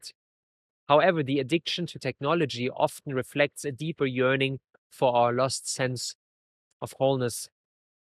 The spiral begins innocently. Building a new expressway to alleviate traffic congestion elicits joy amongst residents. But then the unintended consequences unfold: more houses, more cars, and eventually more congestion. The solution? Wider roads, perpetuating a cycle of construction and congestion, while more and more of the natural environment is consumed in the process. This dynamic parallels the agricultural dilemma of fertilizers. The initial boost in productivity is followed by an insatiable need for more. Like a junkie's fix, the pursuit of technological solutions becomes a self-perpetuating cycle. Every technological marvel carries its own negativity. The invention of the ship simultaneously invents the shipwreck. The detrimental effect unbound technology has on human civilization becomes even more obvious when we realize that technology thinks in terms of solutions. But human connections transcend the neat framework of problems and solutions. They are about rich and colorful experiences and not about solving narrowly focused problems. The individualized nature of technology fosters a sense of commodified experiences, contributing to the epidemic of loneliness. As digitally facilitated connections become more prevalent, the depth of meaningful relationships diminishes. A 2021 study by the Survey Center on American Life revealed a significant drop in the number of close friends people had in 2021 compared to 1990. Digitally facilitated connections are lowering our expectations of relationships and intimacy to a point where people really believe that what they get is good, just as you get used to fast food. In the meantime, our competency for true intimacy wanes as technology teaches us instant gratification. This shift adversely affects our ability to navigate the complex realm of human relationships. Asynchronous communication leads to the gradual erosion of essential communication skills, allowing the avoidance or postponement of difficult conversations. When something I did made you sad or angry, I can just ignore your WhatsApp voice message or deal with it at a later stage when I feel like it. Modern loneliness often masks itself as hyper-connectedness. The paradox of being more connected than ever, yet feeling increasingly isolated, speaks to the profound impact of technology on the fabric of human relationships. Navigating this paradox demands a critical examination of our technological dependencies and a conscious effort to foster authentic connections in an increasingly digitized world. By now, it should have become obvious that the entrepreneurial spirit and can-do attitude of Stage Orange led to enormous technological advancements, but not necessarily to an increase in the quality of life. The Orange value system prefers quantity over quality, appearance over depth, status over truth. Right now, around 30% of our global population is living from this place, but the majority of power is concentrated here. So the increasing size and intensity of the meta crisis is inevitable, given the influence of this world-devouring orange machine. The situation on our planet is a mirror of our collective consciousness. Homo sapiens, with their use of technology, shaped Earth in a way that led geologists to name the era we live in the Anthropocene. Anthropo meaning human.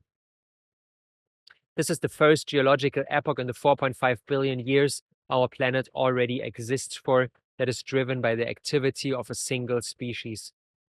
While activists all over the world call for a reversal of this development and the evolution of detrimental stage orange thinking and acting, spiral dynamics tells us that the expansion of consciousness cannot be reversed. You can't put the genie back in the bottle. The big question of our times. Along with 30% of the world's population now living from an orange perspective, we face a collective transition of enormous amounts of people from their modest stage blue livelihoods into more hungry and ambitious stage orange forms. The environmental impact this shift in consciousness taking place in China, India, and other densely populated countries will have cannot be overstated. When billions of people will no longer be satisfied by rice and vegetables, but prefer meat 7 days a week, in conjunction with trading their family compounds and bicycles for large private mansions and SUVs, Gaia's limits will undergo an even more serious stress test. This development can't be skipped. You can't put a person operating from a stage blue worldview in a yoga retreat or meditation class and expect him to abandon all materialistic desires and immediately go to enlightenment. Having had liberates from the need to have. You can only let go of something that you already experienced. The only way forward is through. A lot of people will make the ecological situation on our planet a lot worse in the upcoming decades. So we need a small group of people that already transcended the orange paradigm to make the situation much better than the large group of materialistic freshmen combined will make it worse. And the delta needs to be higher than the current damage that has already been caused. This is like competing in the Tour de France against an opponent doped up to the hair tips who already finished 18 of the 21 stages when you are just approaching the starting line. A truly Herculean task. All right, let's take a moment to let everything sink in. There was a lot that we already covered. Take a deep breath in through the nose and out through the nose, out through the mouth. All right. After exploring what led us to the moment we are at right now, I want to continue our exploration into the future. Ready for chapter 4? Let's dive in. The custodial species. Embracing the role Mother Earth gave us as caretakers of the whole. In case it hasn't become super obvious as we journey through the history of the evolution of our species, here's the uncomfortable truth. Gaia would be better off without us. Ever since Homo sapiens invented its stone axes and spears 100,000 years ago and began its ascension over the rest of the biosphere, it has caused more harm than good. While all of Mother Earth's children fulfill their proper roles and contribute to a healthy ecosystem, there's this one nasty teenager bullying everybody else. Let's really let that sink in. Every single species on our planet is contributing essential gifts to the smooth workings of the whole, even if some appear exploitive or destructive at first glance. They all play an important role. In a lush and vibrant forest, a delicate dance unfolds among its diverse inhabitants. The towering trees stand like ancient sentinels, their branches a haven for countless creatures. Among them are the boisterous bark beetles, seemingly causing havoc as they tunnel through the bark of the mighty trees. These bark beetles play an essential role in the delicate balance of the ecosystem. Unbeknownst to the observers, their activities are part of a grand tapestry of interconnectedness. The beetles weaken older and stressed trees, opening opportunities for new growth and biodiversity. As the trees succumb to the beetles' influence, woodpeckers find abundant sources of food in the infested trunks. The woodpeckers in turn help control the bark beetle population, ensuring that their activities do not lead to unchecked destruction. It is a perfect example of the intricate relationships within the ecosystem.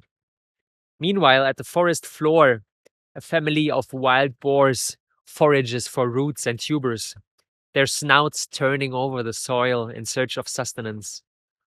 Their constant digging not only helps disperse seeds, but also provides a conducive environment for smaller organisms like fungi to thrive. The fungi form symbiotic relationships with the trees, assisting in nutrient absorption and enhancing the overall health of the forest. Above, a canopy of leaves rustles in the breeze, hosting a bustling community of insects, each with a specific role in the ecosystem. Some pollinate flowers, fostering the reproduction of plant species, while others prey on pests that could harm the vegetation. In this intricate web of life, every species, no matter how small or seemingly disruptive, plays a vital part in maintaining the health and diversity of the ecosystem. It is a testament to the wisdom of nature, where what might appear as a disturbance is in reality a harmonious interplay of interconnected lives. As the forest flourishes, each species finds its niche, contributing to the greater resilience and beauty of the ecosystem they collectively call home. The only exception is us, human beings. Through the widespread use of technology, we escape the perfect equilibrium of all the species inhabiting our planet. We have become so much more powerful than the rest of the biosphere combined. According to the International Union for Conservation of Nature, IUCN, humans have caused the extinction of thousands of species, while many more are now classified as critically endangered. The Anthropocene, with all its pollution, deforestation, and ensuing habitat loss, robbed Mother Gaia of a countless number of her children. So the central question of our time is this: will humanity continue on its exploitive path and as a result cause its own demise? Or will we step into our proper role as caretakers of the whole ecosystem and thus live long and prosper? Or as the brilliant Bucky Fuller puts it, how can Earthians fulfill their function and thus avoid extinction as unfit? Contrary to popular belief, humans are not apex predators. While even the strongest lion, possessing no equal enemies in its habitat, is kept in check by the fastness of the gazelle. Humans have escaped this dynamic altogether.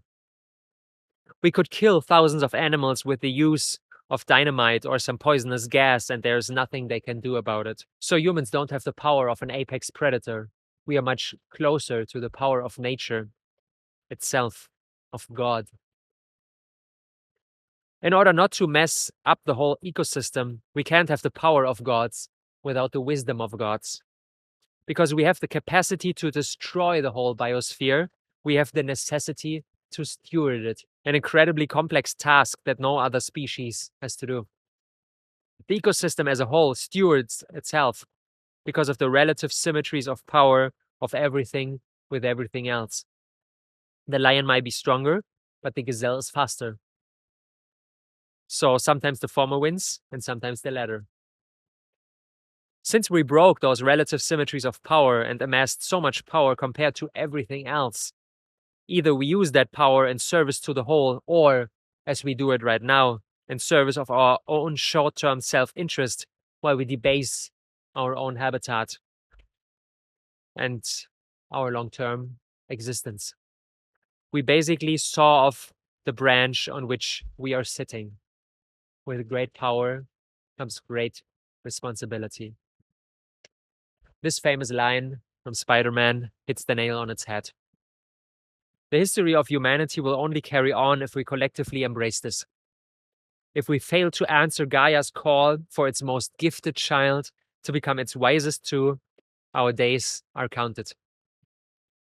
Sooner or later, this destructiveness and lack of purpose will cause our own extinction, but not without having pulled countless other species into the abyss with us. The only sensible goal definition for us moving forward is the thriving of all life, now and into the indefinite future. Notice how this is pretty far away from how most humans and companies set their goals. This needs to change. Humanity is invited to embrace its proper role, the role it was given by Gaia 2 million years ago, to be the custodial species of this planet. The caretakers, the protectors, the stewards, and the guardians of the whole ecosystem. There's an Aboriginal story about how humans have gotten this role. When our earliest ancestors, Homo erectus, began experimenting with tools, the saber-toothed tiger, who before was the apex predator, approached us humans and said, "Now you have the power to destroy the whole ecosystem. May you have the wisdom to steward it instead." But so far, Homo sapiens didn't answer this call. Instead, it behaves like the musclehead whose abundant use of steroids made him so brawny in such a short amount of time that his intelligence couldn't keep up with its physical capabilities, leading to him nonstop harassing everybody else. If we wish to continue to be a part of this beautiful planet, our selfish impulse gratifications need to stop, and we must begin to put our boundless powers to the use of the greater good. By owning our status as custodians of the earth is something that was impossible during the previous spiral dynamic stages that we were living through. None of the previous stages, neither purple, nor red, nor blue, nor orange, were fit to embody this role. They were too narrow-minded. They just didn't have the capacity for such an enormous task. Their psyche wasn't developed enough. Although purple was already close. But that slowly changes in the next stage we will dive into. Green. This will gradually nudge us in the direction of becoming capable of stepping into the role of the custodial species that Mama Gaia gave us. The emergence of stage green, approximately 150 years ago, was a reaction to the perceived shortcomings of the rapidly advancing materialistic orange worldview. At this stage, individuals came to the realization that material success alone did not guarantee a fulfilling life. Consequently, a shift occurred towards prioritizing giving over receiving. Exactly this happened in the later years of John D. Rockefeller, Mr. Orange himself. In 1913, he created the Rockefeller Foundation and endowed it with $100 million, making it one of the first and most influential philanthropic organizations in the world. In the first part of his life, he made a fortune, and in the second, he gave it away, perfectly illustrating the transition from stage orange to stage green. Stage green. Green values emotions over rationality and redirects its focus towards the inner world rather than the external environment. Key themes associated with stage green include a strong emphasis on building a sense of community, living in harmony with others and the world, and actively advocating for what is perceived as morally good. The worldview at this stage expands to see the entire planet as a collective home for humanity and all living beings, often described metaphorically as Mother Earth. Justice becomes a core value, with a particular focus on championing the cause of the less privileged, akin to the archetype of Robin Hood. Decision-making processes evolve to be more inclusive, with an emphasis on consensus to ensure that every voice is heard. In relationships, stage green promotes authentic communication and values harmony, fostering emotional well-being. Examples of stage green include the countercultural movement of the 1960s, the influential impact of figures like the Beatles, the rise of veganism as an ethical lifestyle choice, the popularity of yoga, and the media influence of such personalities as Oprah Winfrey, who champions personal development. Furthermore, stage green is often associated with activist movements like Greenpeace, which demonstrate a resistance against the materialistic values of the orange stage. At this point, we realize the insane effects our often unconscious orange paradigm that we embodied for so long on us and our beautiful planet. Before green, we are not able to feel empathy. This is a virtue that got cultivated fairly recently. When we pull away the curtain of orange materialism and focus inwards, life often gets harder instead of easier. Slowly, we become aware of the mess we created in our personal lives and collectively. Our sensitivity heightens. We suddenly can't tolerate things anymore that were totally normal for us before, like going shopping in overcrowded malls or eating meat from factory farms. On a subtle level, we feel the wrongness in these behaviors, a huge gift that enables us to rearrange our reality in a way that feels truly aligned. But first, we are invited to feel all the pain we caused. The reaction when a person enters the green paradigm and learns about the horrendous effects of how our children are born and raised, devoid of constant skin-to-skin contact and therefore forever staying with this hole inside themselves where a deep trust in life should have emerged, are always the same. Utter shock and the fall into an overwhelming sadness. As parents, they regret their actions immediately, but they were incapable of treating their children in any other way. Only from stage green on are we able to really care for our little ones.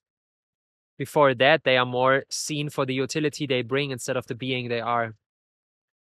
Of course, an exception are indigenous tribes still living from the purple paradigm that to this day carry their children everywhere they go. But these cultures that live a life still connected with the land and the deep wisdom of their ancestors got decimated almost to a point of extinction by orange capitalism.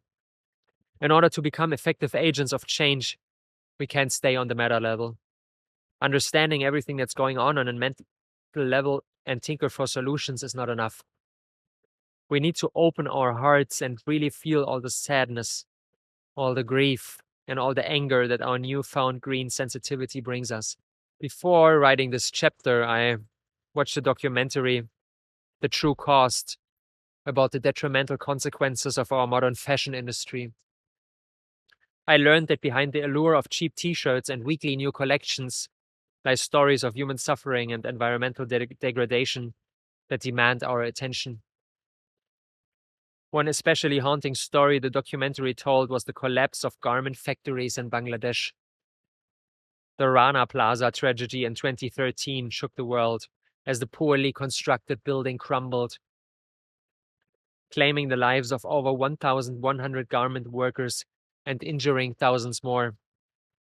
These individuals were not just statistics, they were mothers, fathers, sons, and daughters, each with dreams and aspirations brutally cut short by the insatiable appetite for fast fashion. On the day of the collapse, countless workers warned their superiors about cracks in the walls, but were sent to work anyway.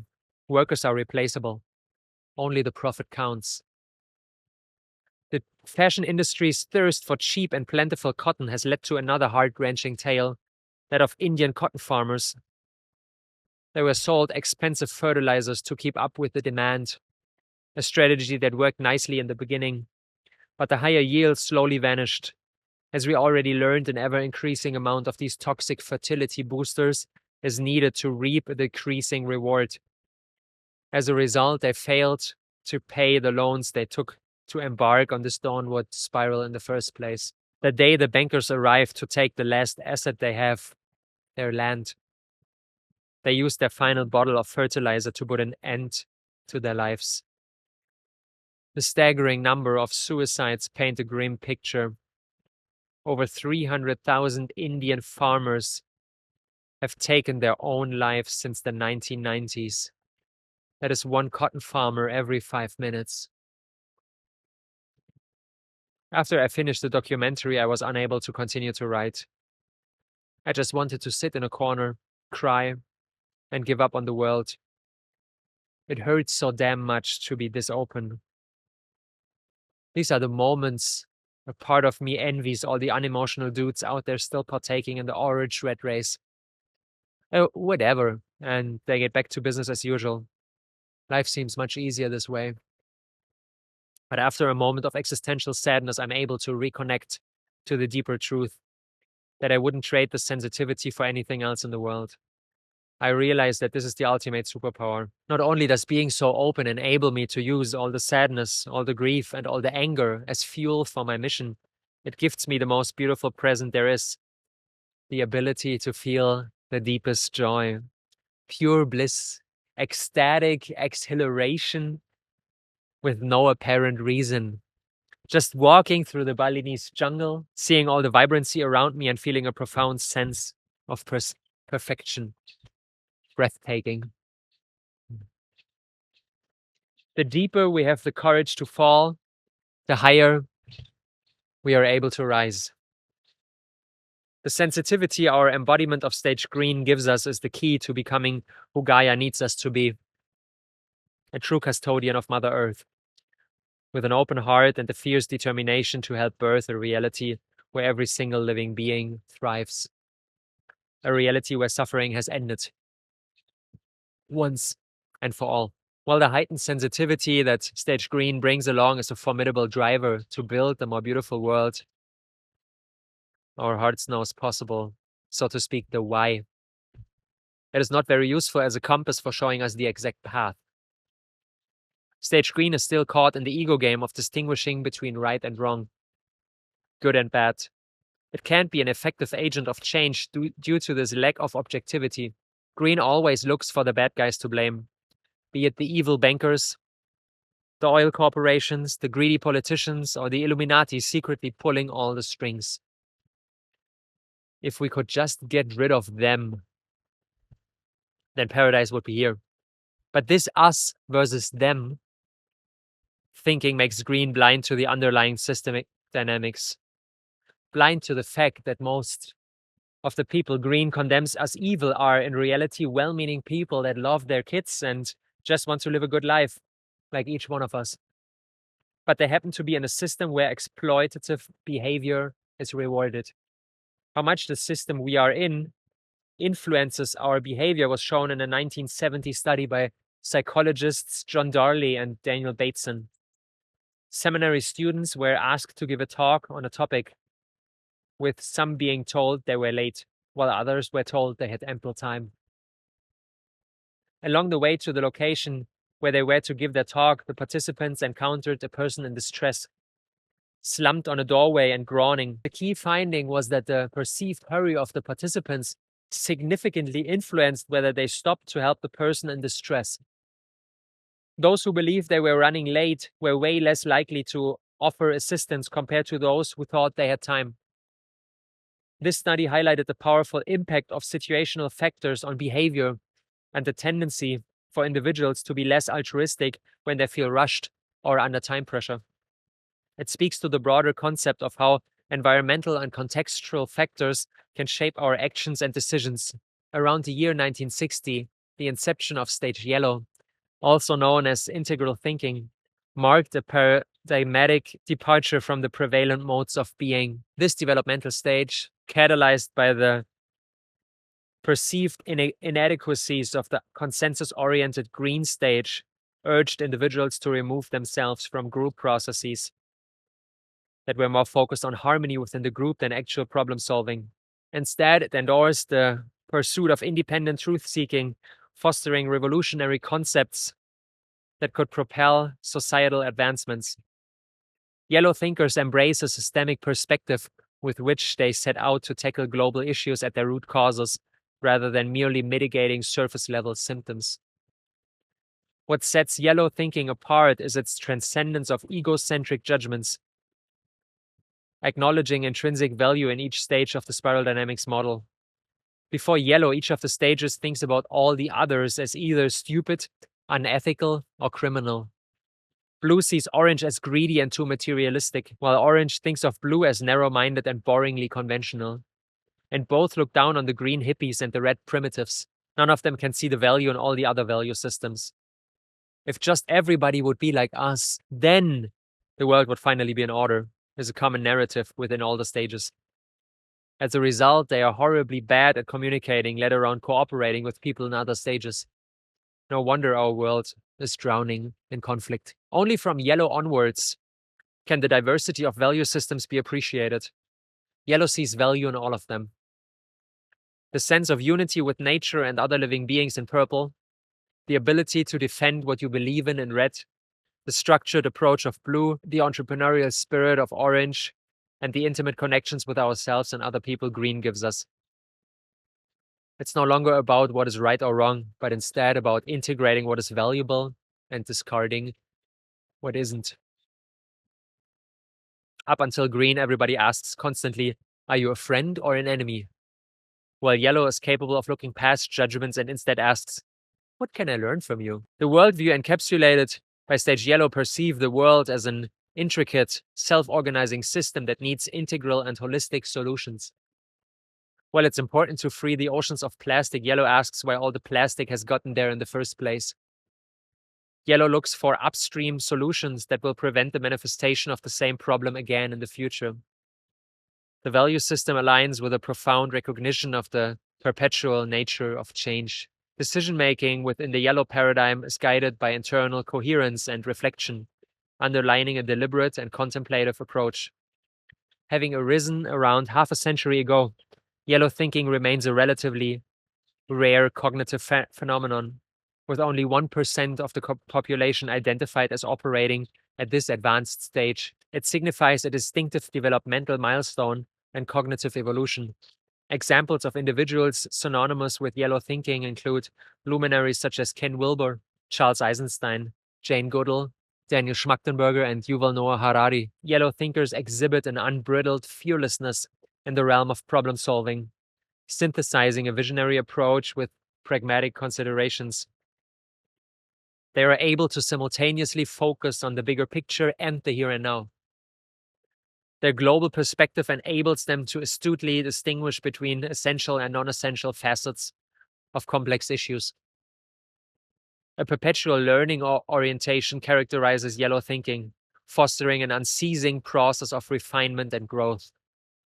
Moreover, yellow manifests a focused drive without resorting to exploitative practices, transcending personal and conventional human interests in favor of a broader, globally oriented perspective that prioritizes the collective good. Yellow optimizes for truth instead of personal motives like money, fame, and recognition. So a true yellow thinker is not afraid of being wrong or of people thinking badly of him. Instead of responding with ego-driven behavior like fighting them, arguing, and defending himself, he just sees this as valuable information on his quest towards a deeper understanding of reality. He becomes neutral in a very positive way. In essence, stage yellow epitomizes an extraordinary cognitive metamorphosis, where individuals demonstrate an advanced understanding of complex systems and contribute meaningfully to the well-being of the entire planet through their visionary, reflective, and globally oriented thinking. Only from this point onwards can we be truly effective agents of change, because we are able to focus all our resources on the task at hand without being distracted by selfish motives. In order to complete our journey through the spiral, let's look at the next step of our evolution of the human psyche very briefly. Around the year 1980, stage turquoise emerged as a response to the realization that individual intelligence alone, represented by stage yellow, is insufficient to solve global problems. Turquoise recognizes the limitations of conceptual understanding, whereas those at the yellow stage still experience subtle stress because the world is not where they wish it to be. Turquoise is at perfect peace with everything that is. Since I didn't get more than a tiny glimpse into turquoise yet, obviously my descriptions aren't accurate. So please don't take them at face value. Besides that, turquoise anyway escapes the realm of language. Turquoise lives from a place of interbeing, the interconnectedness of all that is. Turquoise sees the world as a network of interdependent units forming a holistic organism. Values at turquoise include the recognition of synergies in everything, unconditional acceptance, total surrender, and letting go of a desire to be in control.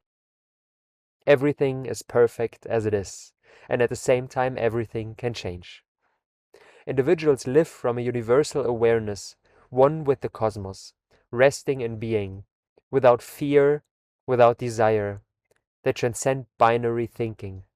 Turquoise awareness is beyond duality, seeking a more inclusive and holistic perspective that goes past the limitations of either-or reasoning. And it involves a sense of timelessness, where individuals are less bound by conventional perceptions of past, present, and future. This contributes to an ability to hold paradoxes and seemingly contradictory perspectives. Approximately 0.1% of the global population is considered to be operating at the turquoise stage. Examples of individuals associated with turquoise thinking include spiritual leaders like Sadhguru, Eckhart Tolle, and Deepak Chopra. Human beings radiating with a very rare sense of total peace and effortless action. It would be pretty nice to envision all of humanity making the leap directly to stage turquoise. All of our global problems were solved pretty easily. But as the spiral tells us, that's unfortunately not possible. We can't skip any stage. A seed does not become a flowering tree overnight. For an Orthodox Christian or an obedient member of the army, the only path to enlightenment goes past orange materialism, green sensitivity, and yellow systemic thinking. And at the same time, we need to recognize the limitations of spiral dynamics as a model, the limitations of any model. I wouldn't rule out that there are rare cases of individuals being catapulted directly into the realm of stage turquoise by a near-death experience or a psychedelic medicine journey. But that's definitely not the norm. The more sensible approach is to integrate all the stages on your path, one after the other. You probably by now got a sense of where your center of gravity is, i.e., the value system that is most dominant in you right now. Embrace all the growth opportunities the current stage presents you with, while simultaneously working on integrating all the previous stages. Let's look at the story of Emma in order to see how this can look like. In the heart of Harmonyville, Emma is living the green value meme to the fullest.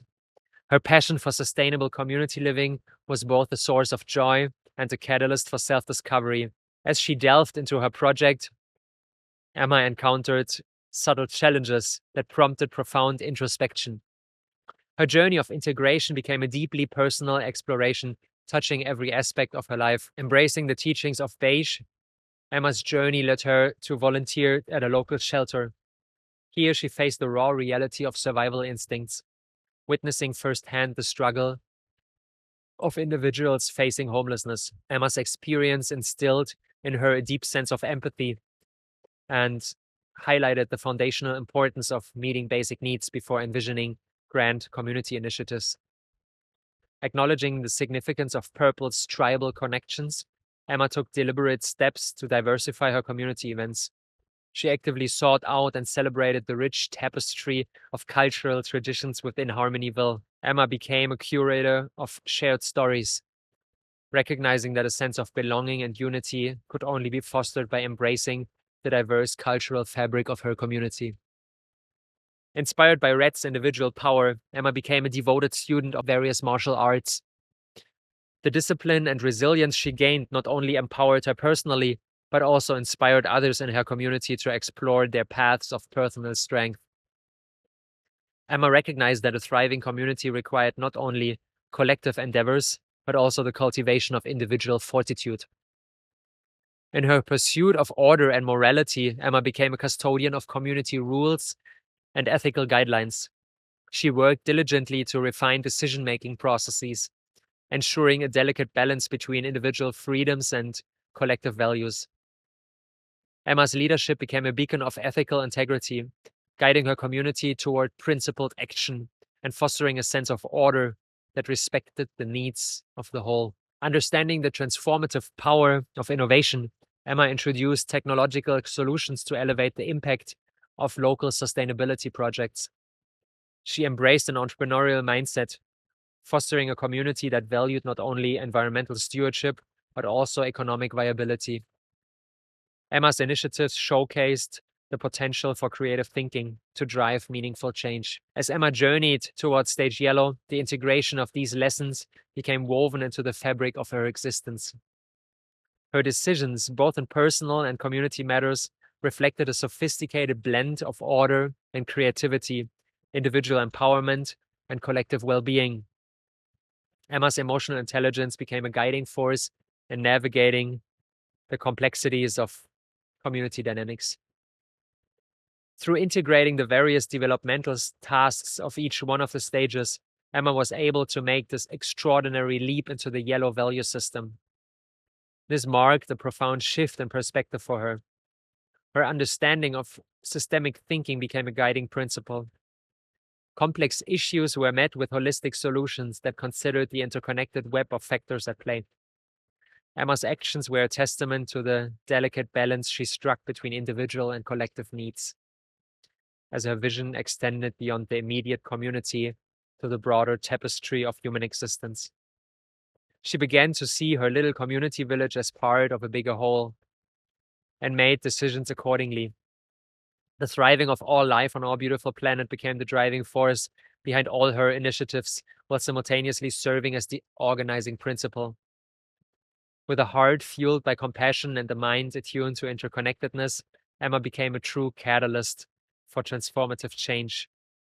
Her journey of integration not only transformed her own life, but inspired others in Harmonyville to embark on their own paths of personal growth and integrated thinking. In Emma's community, the seeds of sustainability, unity, and harmonious coexistence were sown, cultivating a thriving environment ready to embrace the challenges of the future.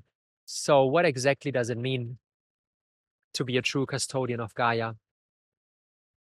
This is something that I'm just starting to explore, but I love to share some of my reflections while acknowledging that truly grasping the scope of our destiny is the journey of a lifetime. For me, it begins with realizing that life itself is a much deeper concept than my life. The day I will die, my life ends, but life will continue. In this moment, the measuring stick with which I will assess my life will be how much beauty and thriving I brought to life itself. It's pretty rare to witness old people on their deathbeds regretting not having made more money. All they care about in these last moments is the amount of love they expressed and their contribution to the people and the causes that matter to them.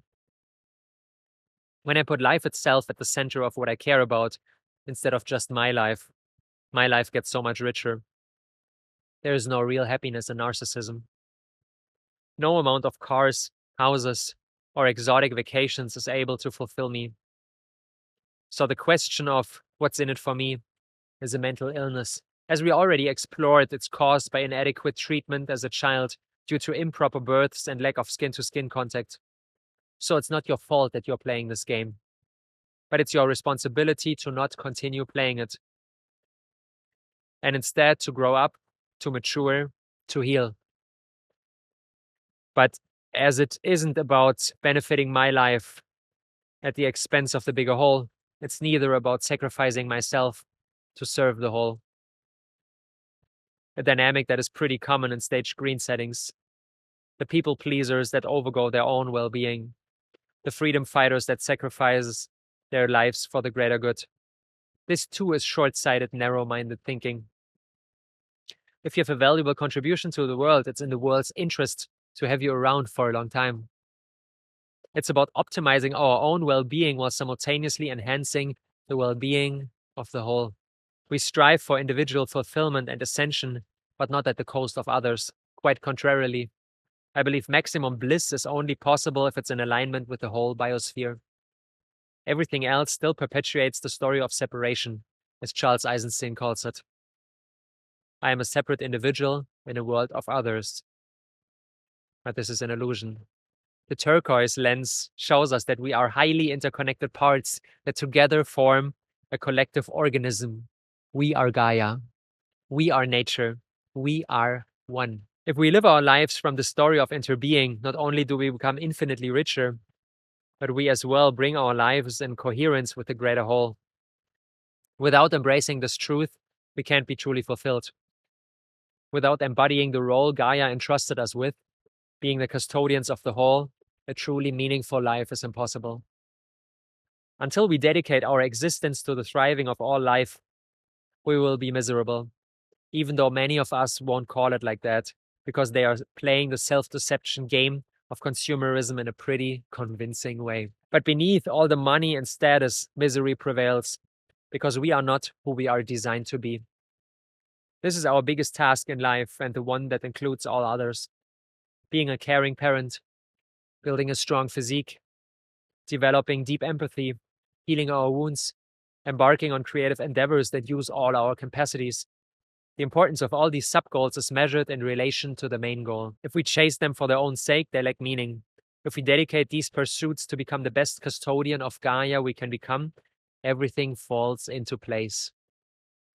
Custodianship of the whole is a perspective through which we look at the world and our lives. How would we live, work, eat, play, and relate if we would see ourselves as custodians of Gaia? All this begins with us falling in love with Gaia. Falling in love with our loving Mother Earth. Falling in love with each and every creature on this beautiful planet. With each and every plant, each and every rock, and each and every drop of water. This is what E.O. Wilson calls biophilia, the love for nature. And as we already explored, we are part of nature. The computer is part of nature, and the infinitely destructive atomic bomb is part of nature too. Falling in love with everything that is contrary to the deep judgmental thinking of the entire spiral before stage yellow. Categorizing good and bad prevents true love. Are we able to love the mass murderer, the child abuser, and the rainforest cutter? Even though this dialectic is very challenging for most people, loving them doesn't mean we are approving what they did. We might reject the behavior, but not the human being. And this is the fastest way to change them without trying to change them. It's about unconditional acceptance of what is, while simultaneously letting everything change in an instant. The Anthropocene is not a mistake. While it's often seen as a crime against nature, it's actually a product of nature, a logical evolutionary step. And now it's time for the next step. Spend the most time with what for you has the most truth. When I heard Daniel Schmachtenberger say this sentence in a podcast interview I watched recently, it provoked a deep reflection. I personally sense the most truth when I'm walking through the forest, immersing myself in the vibrancy of the highly interconnected ecosystem that a jungle is. Always brings me back to myself.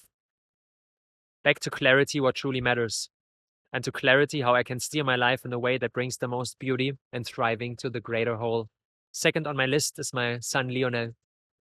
With his 22 months, he is still so pure, so aligned, so in contact with the essence that he teaches me every day how I can become a better custodian for him and everything and everyone around us.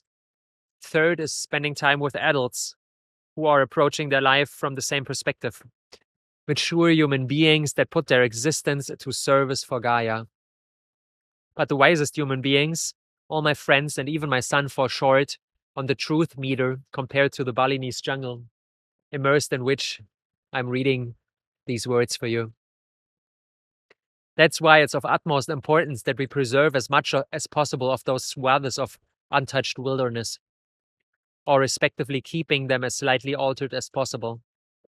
These areas will not only nourish ourselves physically by purifying the earth we breathe and providing us with an abundance of fruits and vegetables, they will nourish us intellectually and emotionally too. Being in a forest brings us back to the center, back to the essence. That's why E.O. Wilson advocates for his concept of half Earth. The idea that if we would leave 50% of the planet to itself without human interference, everything would align automatically. The more time we spend outside, the more we will fall in love with the earth. Biophilia becomes a felt thing. And at the same time, our sensation of the meta crisis deepens as well. Becoming depressed is a proper reaction if we allow ourselves to feel the full ramifications of what we did to Gaia. Let yourself become depressed. Don't resist it.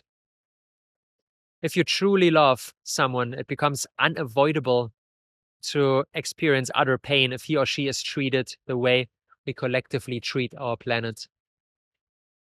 This is the attitude we need. Doing the spiritual work to feel all the sadness, the anger, the grief, and neither resign nor jump onto the first best opportunity to do something. Instead, being able to hold all this and having the patience and calmness to take the necessary time to really understand the whole matter. And then work on truly systemic responses so that we actually make things better and not shift the problem from one area to another. Taking the time to observe and understand before jumping to action is so crucial. The habit of hurrying is what brought us into this mess in the first place. Developing whole systems approaches with a maximum wide focus takes time and is everything but easy. We are invited to bring everything we have to the table. We need all the stages of the spiral.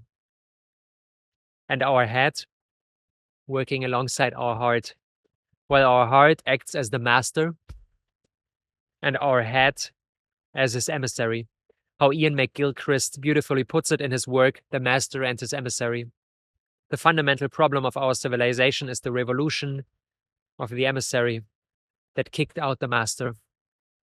All our technological advancements increased humanity's intelligence, i.e. our capacity for narrow-minded problem solving, to a level where it way exceeds the amount of wisdom we cultivated, i.e. our capacity for wide-boundary whole systems design. Intelligence needs to be at the service of wisdom, not running the show by itself. With the power of gods needs to come the wisdom of gods, or we will blow the whole thing up. This dynamic is at the core of the meta crisis. Our focus on intelligence, aka narrow goal achieving, building a successful business, living a fulfilling life, driving a nice car, saving the elephants, you name it. Without the wisdom to do these things in a way that isn't detrimental to the whole, can only lead to the extinction of humanity and the extinction of countless species alongside us. The kind of questions we need to ask. How can we build a business that is a success for us and our companies, employees, partners, and the people on the other side of the planet and the whole biosphere? How can we live a life that brings us maximum joy and benefits all other species? How would a mode of transportation look like that is both nice for us and the Earth as a whole? How can we save the elephants and not shift the target of poachers to another species? Questions like these are incredibly more complex than the simple ones we are currently asking. But they are necessary if we wish to continue to participate in this game called life. We are either at the end of human history or at the end of human history defined by the terms of the meta crisis. Let me conclude with a quote by the amazing Daniel Schmachtenberger that sums up everything so beautifully. It takes the whole of ourselves in service to the whole of reality, while utilizing all our technological and trans-technological capabilities for purposes that are inclusive of everybody and everything. Chapter 5. The emergence of the polymath. How to become capable of creating systemic approaches to the meta crisis. After allowing ourselves to feel the full ramifications of the meta crisis, including all the emotions of fear, sadness, anger, and despair that we encounter in this process, one central question remains: what can we do? How on earth can we address this convergence of destructive developments? Is there even a chance to turn this ship around, or are we doomed? I strongly believe that the situation is not hopeless. A quiet yet persistent inner voice tells me that there is a deeper meaning in all the suffering. Even though I am far from having all the answers, I have dedicated my life to the quest of finding and sharing them. And I'm grateful for you gifting me your time and joining me on this journey. But before we explore potential responses to the meta crisis, including my favorite one in depth that I've been working on for 2.5 years now, one more piece of bad news. It's not desired by the current system that we become aware of what's going on. Our collective inner emptiness caused by inadequate treatment as babies makes us ideal cogs in the machine. Diligent workers and avid consumers, going to work, doing your job, not asking any questions, spending your hard-earned money on stuff you don't really need, while being glued to all sorts of technical devices that pretend to tell you the truth. We get exploited physically, mentally, emotionally and spiritually, without realizing it. A mature, open-minded individual capable of thinking critically is not wanted. So it's totally normal that it feels like swimming against the current. But we cannot let that stop us. It's our responsibility to wake up, to ask the right questions, and to act accordingly. No easy task in today's world, but so much needed. Maybe there's a voice inside your head that says something along the lines of, they created this messed up world, exploited us, earned a fortune, and now we have to clean up all that mess. How unfair. A very common reaction if we start to look behind the curtain and realize what's going on. But who are they? The evil businessmen? The corrupt politicians? The billionaires? The Illuminati? Many conspiracy theorists like to paint the picture of the evil elite secretly controlling the world. If that were true, it would be very clear what to do. Get rid of these malevolent puppet masters and all would be fine again. Sounds comforting, right? But to be honest, it's total nonsense. No such thing as an almighty aristocracy exists. The businessmen, the politicians, the billionaires, they are all part of the broken system. If we would clear them out of the way, they would be replaced by others and nothing would change. Even you, well-meaning, loving, and ethical human being would be perpetuating the same dynamics if you were in their position. In fact, this black and white thinking is part of the conundrum, dividing between perpetrators and victims, good and evil. As long as we continue to exercise this kind of thinking, nothing will change. Okay, maybe it's not the evil elite, but the evil economic system. As we already learned, our interest-based economic system with this embedded growth imperative turns everything into cold, hard money. The way it is designed makes it impossible not to exploit each other and our planet. So the solutions to all our problems would be to unite all the global leaders and just create a different economic system, right? But wait, everything begins with how we are treated as babies. Our inner holes where basic trust in life should have developed make us susceptible to all the consumption and addictive substances. If we would be perfectly happy and fulfilled from the inside out, we would immediately remove ourselves from this destructive game. So we just need to change the way babies are born and cared for in their early days and everything would be fine. So the topic of parenting is the most important one. Aha. Nope. That's another manifestation of the narrow-minded black and white thinking. To become effective agents of change, we must let go of the single solution myth. Our situation is so incredibly complex, with all the factors being interconnected, that no single intervention, no matter what it is, will solve the meta crisis. No parent will be able to perfectly care for their children if they are still living in the current system. With all the stressful jobs, all the toxic food, all the polished social media messages and the artificial living environments in concrete boxes far away from wild nature, let alone their far from ideal upbringing that conditioned them to pass on their trauma to their children. We need changes on all levels simultaneously. That's something that challenges our lazy brains, which always look for shortcuts, step-by-step formulas, and cookie-cutter solutions. Your stomach hurts? Throw a pill. Overweight? Eat less. Broke? Work more. But reality is so much more complex than that. This is an invitation to change our thinking and our language. Speaking about problems and solutions is not helpful. Neither is dividing between root causes and symptoms. That's too reductionistic. Everything is a cause for something else and a symptom of something else. I propose thinking in responses instead. With everything that we are able to perceive, what is the response informed by the broadest possible perspective that we can come up with? The only goal definition that makes sense is the thriving of all life now and in perpetuity.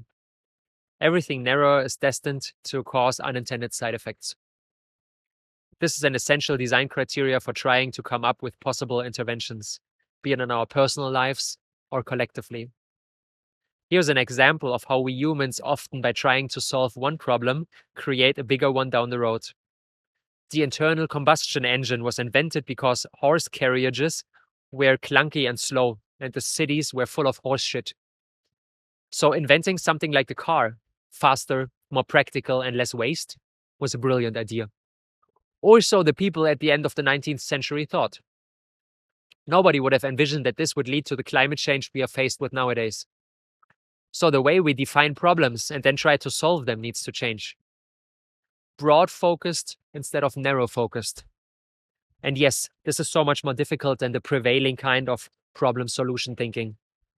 We need people who are capable of holding this complexity and who are educating themselves in many different areas in order to develop the synergistic wisdom necessary to address the meta crisis. So neither the narrowly focused environmentalist, nor the spiritual seeker, nor the innovative tech guy will be able to come up with useful stuff.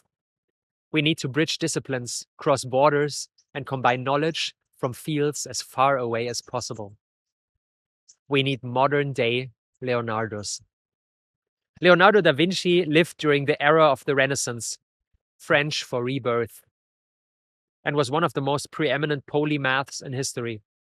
He was a painter, a scientist, an architect, an engineer, an astronomer, a sculptor, a biologist, and a musician, and probably many other things that he just did for himself without telling anybody. His wide-ranging education allowed him to connect seemingly disparate fields, fostering a holistic understanding of the world. As a true polymath, Da Vinci's ability to integrate knowledge from diverse domains empowered him to envision innovations far ahead of his time. His artistic masterpieces, such as the Mona Lisa and the Last Supper, were not only products of artistic skill, but also reflections of his scientific observations and understanding of human anatomy and emotion. Leonardo da Vinci's legacy endures as a testament to the transformative power of interdisciplinary education. His relentless pursuit of knowledge across various fields allowed him to transcend the boundaries of his era, leaving an indelible mark on art, science, and innovation. He was the original Renaissance man, the most prominent figure of an epoch that produced an incredible amount of inventions.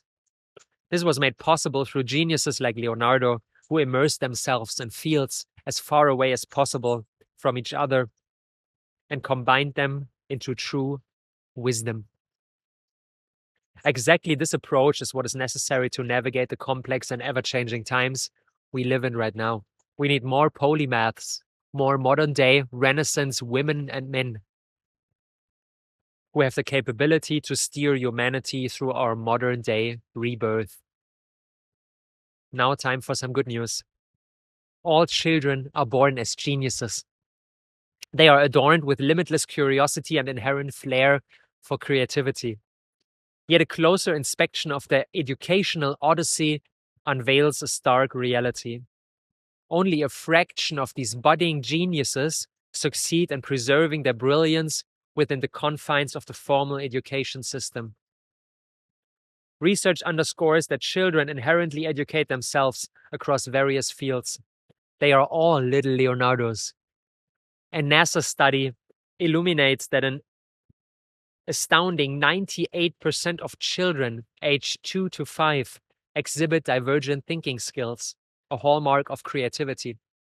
This underscores the innate genius each child possesses, a genius often suppressed as they navigate the conventional education system. As children traverse the educational landscape, the statistics paint a disconcerting narrative. The study shows that by the age of 15, a mere 12% of students maintain the same level of creativity they displayed at age 5. Maybe the structured and standardized nature of modern-day education exerts a diminishing influence on the very qualities that make children genuine geniuses. The decline in genius extends beyond creativity alone. An extensive analysis by educational psychologists reveals that, on average, IQ scores tend to decline as children progress through the school years. In other words, schools make us dumber, not smarter. The factors contributing to this decline are manifold. The undue focus on standardized testing, rigid curricula, and the one-size-fits-all approach often leaves minimal space for cultivating individual talents and fostering creative thinking. The undue focus on standardized testing Rigid curricula and the one-size-fits-all approach often leaves minimal space for cultivating individual talents and fostering creative thinking. Societal pressures to conform to established norms inadvertently extinguish the spark of genius that children bring into the educational arena. And let's not forget the inadequate treatment most children experience after birth that we already talked about. The lack of permanent skin-to-skin contact, whose effects become more and more apparent the older these kids get. At the forefront of educational objectives should be the nurturing and preservation of the innate genius of children. By cultivating an environment that champions critical thinking, creativity, and individuality, we can aspire to retain and amplify the genius that each child inherently possesses. The challenge lies in transforming our education systems into genuine incubators of brilliance, allowing every child to unleash their full potential and contribute to a bright future. One critical reminder if you tend to fall into reductionistic single solution thinking. An evolution of our education system is not enough, no matter how amazing an educational institution is at fostering children's innate genius during the 6 to 8 hours they spend there every day. If they return afterward to their overwhelmed parents, highly processed diets, and constant exposure to nonsense on social media, then all the effort is for naught. Children, as well as adults, are a product of their environment. Redesigning one part of it, where we spend 25% of our days, while leaving the remaining 75% as they are, is futile. We need a complete redesign of our living environments to prevent the next generation from losing their innate genius and for our generation to gradually reclaim it. The essential role of our living circumstances when it comes to fulfilling our true potential becomes obvious when we dive again into the world of Leonardo da Vinci. If Leonardo wouldn't have been born in 1542 in Vinci, a small village close to Florence, he probably wouldn't have become Leonardo. The stage was set perfectly for him. In the 1400s, Florence was the hub of the Renaissance. A third of its population was literate, the highest rate in all of Europe. Its currency, the florin, which was valued for its gold purity, was the dominant standard currency in Europe. Therefore, Florence thrived financially with lots of bankers and merchants. Through this wealth, it attracted many artists.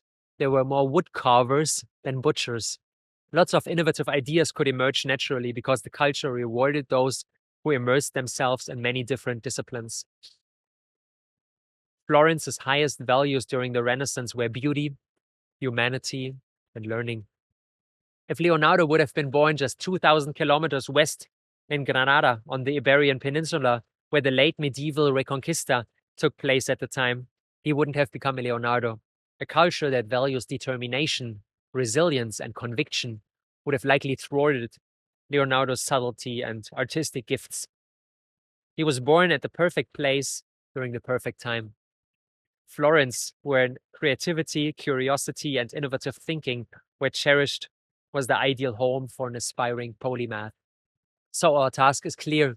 We are invited to build breeding grounds for the next generation of Leonardos, where their natural genius is preserved and systemic responses to the complex issues of our time can be developed with ease. Ontological design. We become what we design. In order to do that effectively, we need to keep the concept of ontological design in mind. This idea, one of the most important in the 21st century, delves into the reciprocal relationship between human creation and consciousness. It explains that everything we design, be it tools, spaces, or systems, actively influences and shapes our thoughts, behaviors, and ultimately our identity. We become what we design. Ontological design underscores the dynamic circular feedback loops between the external world and our internal experiences. The choices we make in designing our environment have a profound impact on the unfolding of our consciousness. In essence, this concept emphasizes the inseparable connection between what we design and who we are. What is without becomes within. We design the world, and those spaces return the favor. Chapter 6, The Ideal Home. designing alternative living systems in alignment with Gaia. So what does the ideal environment for the next generation of Leonardos look like?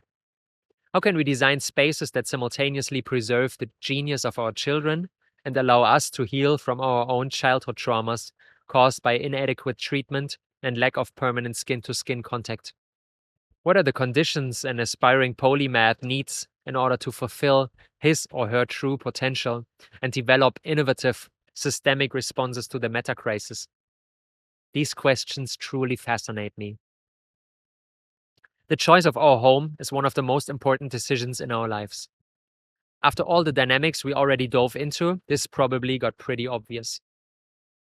Imagine a home that is an extension of yourself. A home that is you, the true you that you are here for, your highest version, your inner genius.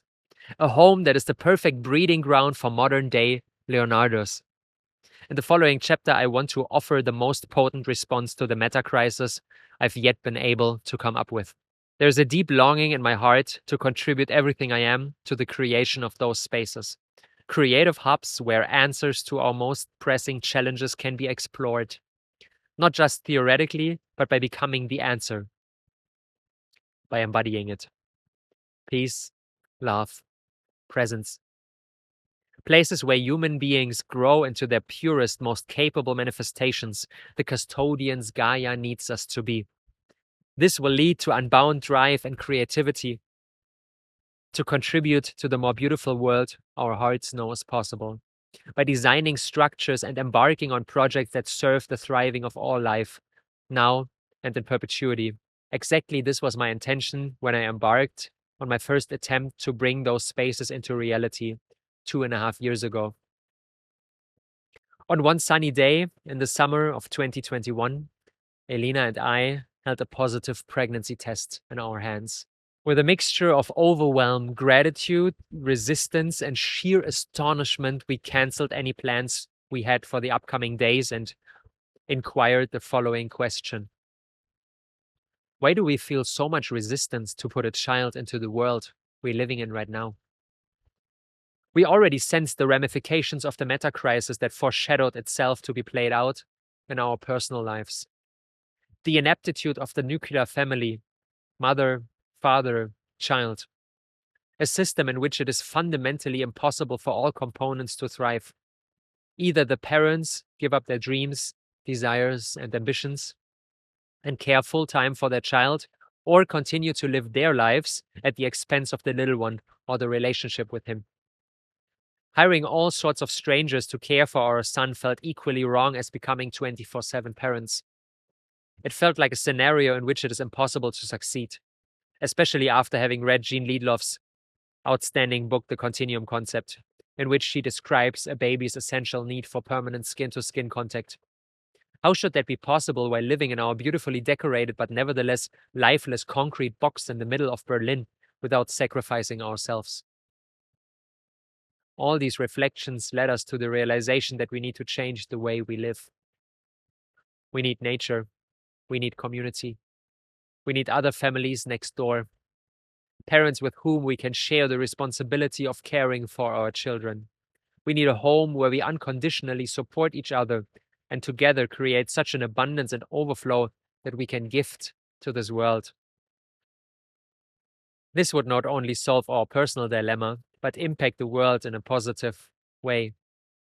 Putting our common entrepreneurial spirit into practice, it took us only a handful of months to create a concept, spread it through our social media accounts, recruit more than 20 willing community pioneers, find an empty resort in the beautiful Balinese countryside that was vacant during the pandemic, and move there with all our hopes, dreams, and conditionings. On December 1st, 2021, the first Thrive Village opened on the island of the gods. With a lot of excitement and pioneer spirit, families, couples, and singles moved into their houses and apartments and started to get to know their fellow community members. Almost all of us had met each other only once before at a full-day gathering we hosted in Berlin. After the initial enthusiasm wore off, all sorts of challenges came to the surface.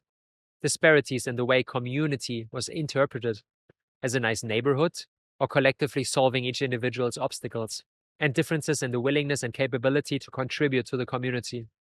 Put into the mix the power dynamics between community members and Elena and me as founders, carrying the financial pressure that comes along with renting a whole resort, and you get a pretty intense cocktail.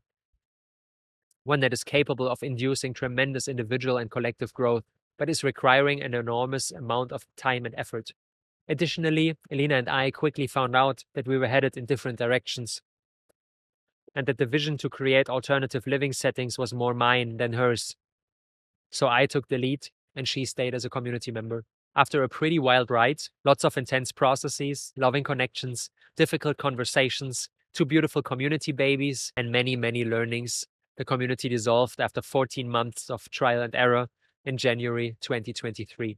A second community that was started parallelly in Portugal went a similar path and was closed almost at the same time. In the end, the insight remains that I didn't create the right setting where we all could thrive, not from a system perspective, nor from a people or a place perspective. My following year of 2023 was characterized by a deep inquiry into what had happened and why it played out this way, with all the emotions that this entails. A very tough and at the same time incredibly important growth journey. Facing the fact that our vision into which we put everything we had didn't manifest the way we hoped for was not easy. But the following months shaped my capability for systemic thinking tremendously and gifted me with deeper insights into the essential ingredients for bringing this vision into reality. Most importantly, it strengthened my conviction that we need alternative living systems, but they need to be designed properly in order for them to work long term. After an intense personal reflection process and many, many conversations with other community pioneers, I now feel well prepared to offer my thoughts to the world.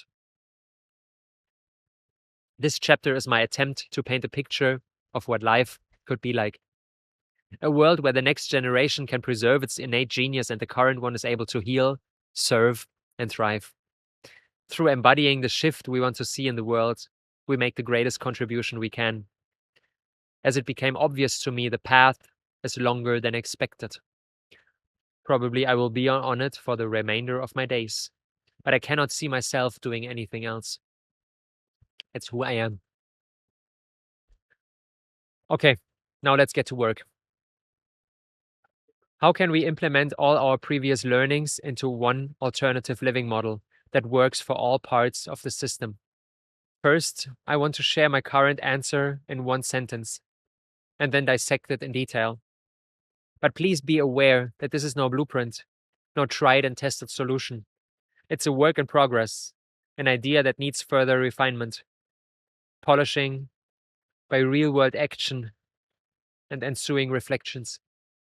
But contrary to what I did in the past, I want to invite everybody equally intrigued to this vision into the execution.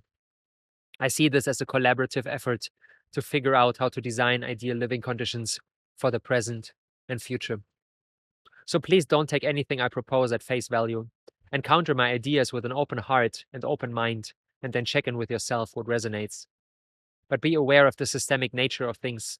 You can't leave something out or change one component and expect the same outcome. Everything is connected with everything else. I want to offer my design criteria that got way more nuanced after my own trials and errors, along with the ensuing reflection process. 2.5 years ago, they were bring some crazy people together that yearn for community, find a nice place and move there. Now my design criteria have gotten way more complex and therefore way harder to realize. But I believe the extra effort will be worth it. Taking shortcuts and jumping into action immediately is what got us as humanity into the mess we're in right now.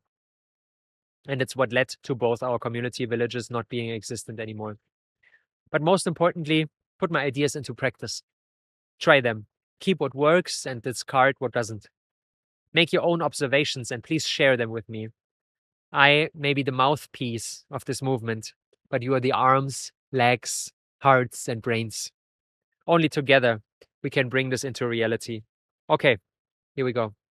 I envision a web of globally interconnected community villages that are dedicated to the thriving of all living beings, now and in perpetuity. by striving for an equilibrium between the physical and the spiritual, the masculine and the feminine, the young and the old, as well as giving and receiving. Each of the 6 parts of the sentence functions as a design criteria that is crucial for the whole to work. Let's dissect each one individually and dive into the interactions between them in more depth. Chapter 7, the community. How living in small community villages can make us better humans. Over my 8 years traveling the world as a digital nomad, working on my laptop and living in the most beautiful places this planet has to offer, Barcelona, Sydney, Cape Town, New Zealand, Costa Rica, and Bali, one thing became very apparent to me. We human beings need a home. We are not designed to move from Airbnb to hostel each time, forming new friendships and then parting ways again. And I realized that this desire for constant travel, always on the hunt for a new place, a new adventure, is actually another form of distraction from the inner emptiness and pain we would feel if we were to remove all these stimuli. Our deepest healing may come from grounding down. In order to gradually fill the holes inside ourselves that were caused by inadequate treatment as babies, we need intense experiences of true and long-lasting intimacy. If we wish to heal from our mothers not being there for us all the time, we need to develop unconditionally loving relationships that feel absolutely secure.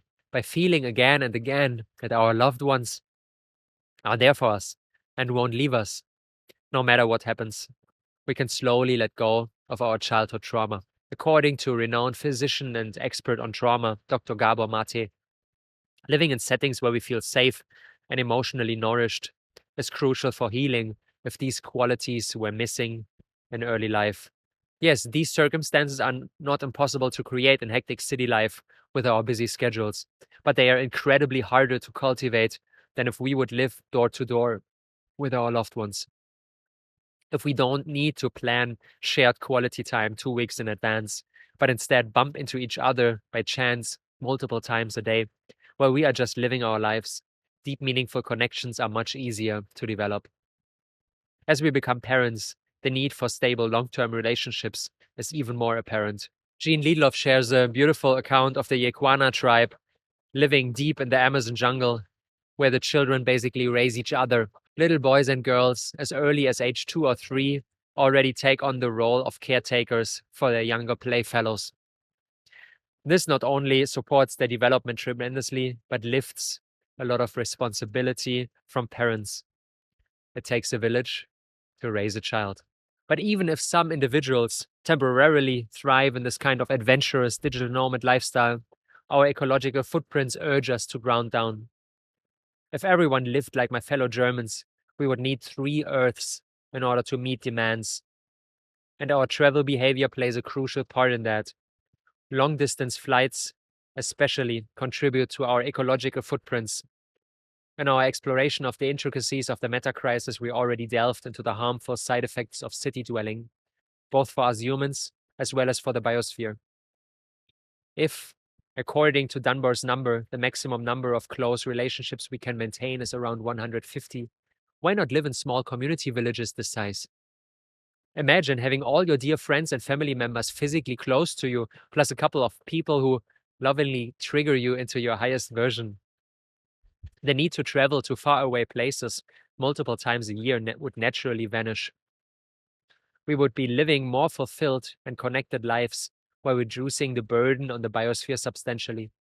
And if, from time to time, there is a need to explore a new place, there might be partner communities all around the globe where you would be welcomed dearly. If all these small villages share knowledge and resources, a globally interconnected web would be formed. I believe this is the path forward. Living locally, connected globally. But the most important reason to live in small, highly connected community villages is this. It's much easier to develop true wisdom in smaller groups. This is something that gets messed up by scale. One could say that the hustle and bustle of the city is the ideal breeding ground for intelligence, i.e. the kind of narrow-minded problem-solving that got us into the global mess we're living in right now. The anonymity of the city makes it super easy to just focus on one metric, while not giving a damn about everything else. You simply don't see all the externalities. Higher, faster, further. This motto is deeply ingrained in the fabric of the city. I mean, just look at the skyline of New York City, Dubai, or Tokyo. In contrast, small community villages foster the development of true wisdom. Due to their high level of interconnectedness, you are much more incentivized to take all the effects of your actions into account. Because your well being depends on the well being of those around you, and especially on the well being of the land. Producing toxic waste is a lot harder when it is not transported to some landfill far away, but instead poisons the river your children play in every day. So it makes much more sense to design closed-loop systems, not just because you are a nice person that cares about the environment, but because your quality of life depends on it. The same is true for mastering the art of relating to your fellow humans. When the whole day all you see are strangers, then it's super easy to be a jerk, to cut corners, to be mean, to take advantage of people. Nobody knows who you are, and pretty likely you won't see them again. A close-knit community is something entirely different. You are forced to work through all your conflicts. There's no hiding.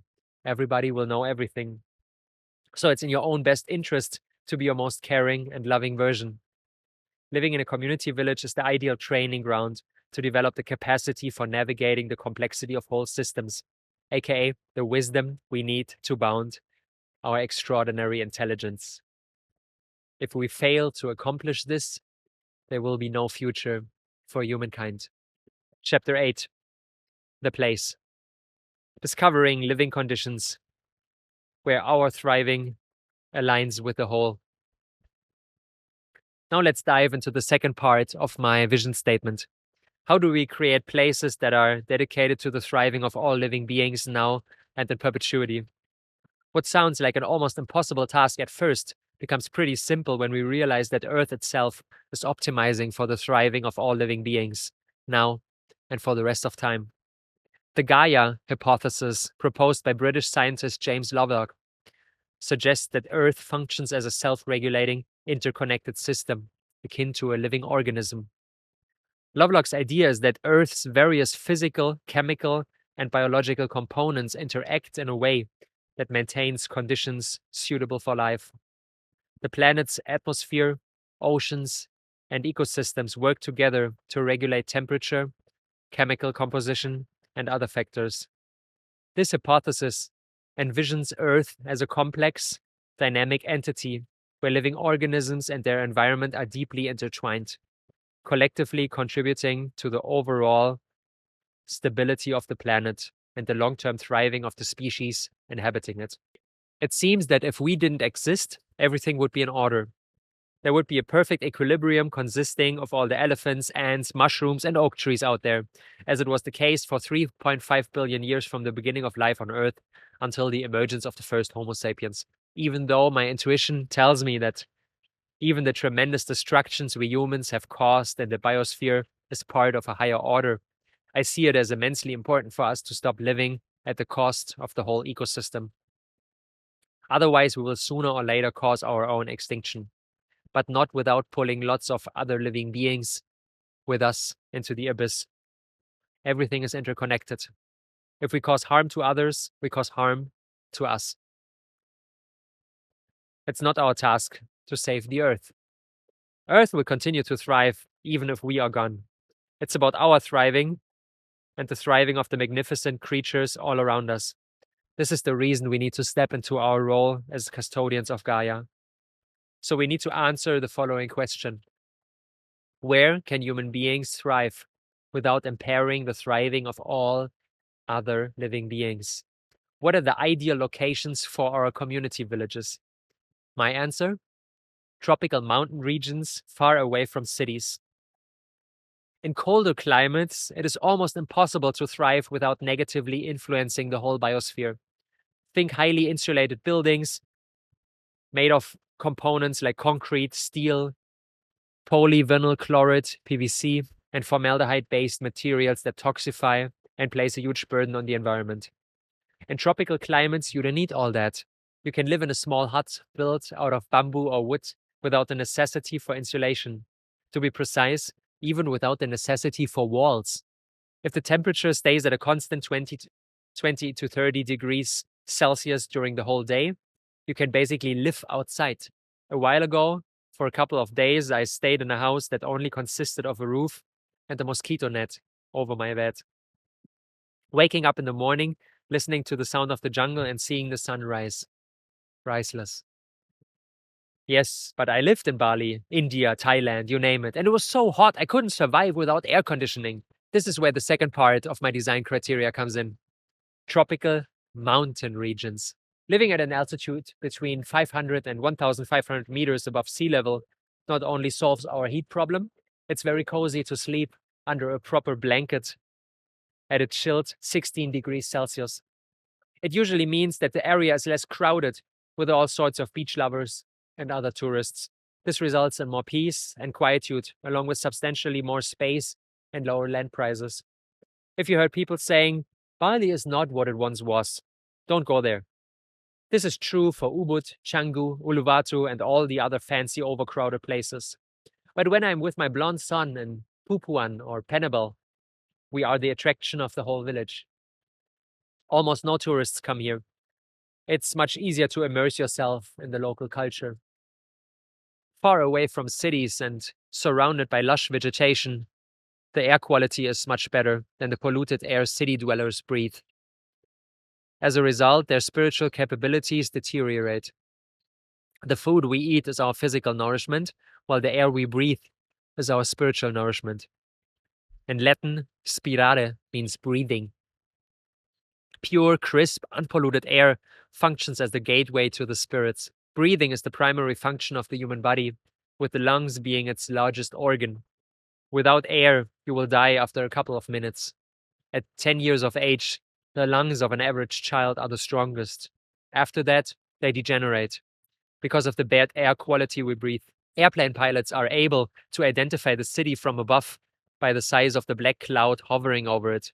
In large cities, these can reach a diameter of 200 kilometers. So living an aligned life that is full of life force is impossible in a city. Water quality, too, is much better in areas far away from cities. The closer you are to the spring of the river up the mountain, the less pollution it carries and the better it can aid your physical cleansing. Here in Bali, the altitude makes a tremendous difference. Up the mountain, the water quality is so pure. Drinking from the river is a delicious and refreshing activity. A few kilometers down, it turns to a brown soup, carrying plastic and all sorts of other garbage. But the most important reason is simple. We human beings belong outside. The boxes most of us inhabit build boxes inside our minds. Only under the vastness of the open sky can true, broad-minded solutions to the crises of our times emerge. Living outside while spending as much time as possible being naked. This is not only good for our skin, but for our whole being. The shortest path to letting go of all sorts of bodily conditionings that we picked up in modern society. Being naked is being free. And as long as we don't go by the name of Wim Hof, it's helpful to live in tropical mountain regions where the temperature mostly stays between 20 and 30 degrees Celsius. If we currently don't have the freedom to be naked all day long, being barefoot is a great first step.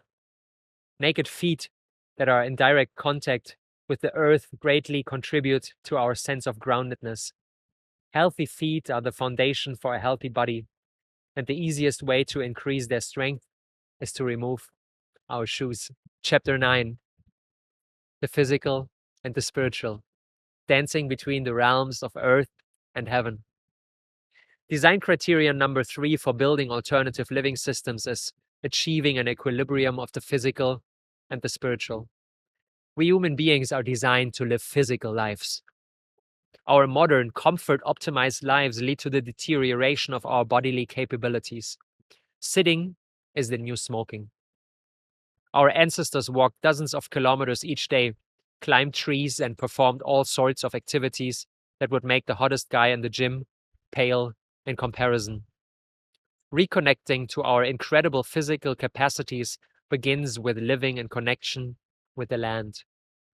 Being barefoot and, to repeat, naked as much as possible connects us with Mother Earth. No wonder most people perceive a lack of groundedness. Running around like headless chickens is a direct consequence of not being connected to our natural surroundings. Sitting by a river or taking a forest walk naturally calms us, centers us, and puts things into perspective. Your body is the vehicle in which your soul rides through this incarnation. Make it a strong and beautiful one. And yes, that might bring some discomfort with it. The first months after my now 2-year-old son was born, I was carrying him around in the sling for anywhere between 4 and 6 hours every day. When I went to bed in the evening, my feet were hurting intensely. But after a couple of weeks, they adjusted to the new kind of strain. The farther we are from our optimal physical capabilities, the longer the way back. Discomfort shows us where we didn't treat our bodies the way they needed it. Use it or lose it. Another example. My 2-year-old son doesn't like chairs and tables. When we eat at the restaurant, it only takes a couple of minutes until he doesn't like sitting anymore. He wants to move.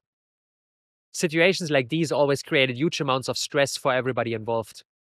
Until I realized that sitting on the floor for food, conversations, and all sorts of activities solves this problem nicely. Compared to sitting on a chair, it's way more dynamic and less static. And he's always on eye level with the adults instead of them looking down on him. That's the moment when we transferred our life to the floor. A change that's not only good for him, but for my body too. But here again, it takes a while to adjust. Especially if we are used to those super comfortable sofas and armchairs that feel nice in the here and now, but lead to our physical capabilities atrophying. And no, I'm not advocating for intense workouts and sweaty gym sessions. I don't like them. They feel so pointless to me. Lifting weights that don't need lifting. Running on treadmills that lead nowhere. Why? It makes much more sense to me to live a physical life and let our bodies get toned as a side effect of doing the things that need to get done. Chopping wood, planting trees, harvesting fruit, carrying children. If we don't sit in front of a 2-dimensional screen for 12 hours a day, but actually participate in the physical world, we don't need to worry much about our bodies. Fitness and strength are a natural byproduct of a life lived in alignment with the natural world. The next level of connection with the physical realm is to grow our own food. This way we physically become part of the closed loop system. Through eating the tomato from our garden, digesting it and donating its leftovers back to the land through the use of a composting toilet, we become one with our environment. Using composted waste as fertilizers enhances soil fertility and structure. It introduces organic matter, beneficial microorganisms, and essential nutrients, promoting healthier and more productive soil. And growing your own food and managing waste locally contribute to greater self-sufficiency. This enhances resilience in the face of external disruptions to our highly fragile food supply chain, something we all experienced firsthand during the COVID lockdown. And if we don't lose sight of our goal of contributing to the thriving of all living beings, eating vegan is the natural consequence. The kingdom of fruits, vegetables, and nuts offer us everything we need to thrive. Enjoyed raw as Mama Earth created them. A raw vegan diet not only contributes optimally to our health, well-being, and energy level.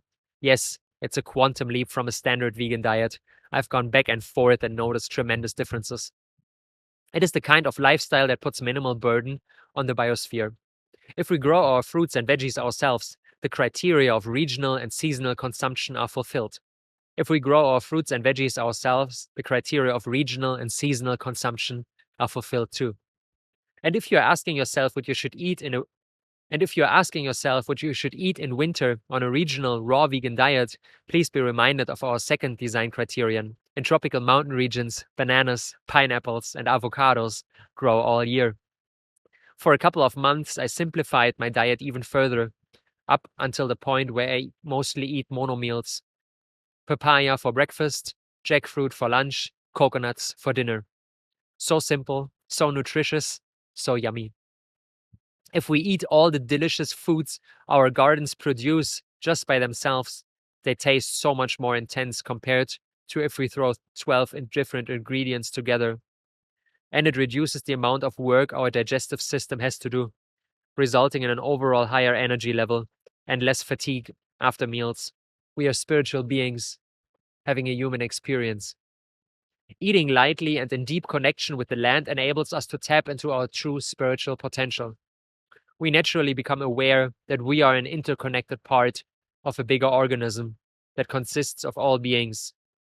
We can literally feel what Charles Eisenstein calls the story of interbeing, the sense of oneness that encompasses everyone and everything. We naturally stop overthinking, planning, and strategizing and connect with the present moment, including all the emotions this brings. By going through all the triggers, feelings, and hurt that come up, we become free. We feel and we heal. We let go. We start to live from a place of surrender, as Michael Singer beautifully puts it. And therefore, we become the biggest gift to the greater whole we can be. Relax and release is our mantra when something gets stirred up inside ourselves. Instead of feeling sadness or fear and immediately rushing to some sort of activity that should remove the unpleasant emotion for us, we allow ourselves to feel everything that is there. What you resist persists, but when you allow something to be there, it can go by itself. Meditation aids my spiritual journey tremendously, carving out a fixed time slot every day where I come to the center, sitting in silence, being present, without any desire, choiceless awareness. This is the essence of meditation. Of course, our minds will be super active and produce all sorts of thoughts related to the past or the future, none of which are relevant in the here and now. So it helps to give our mind a simple task to focus on, like counting your breath or reciting a mantra. Monotonous activities like these can help us to arrive at the present moment.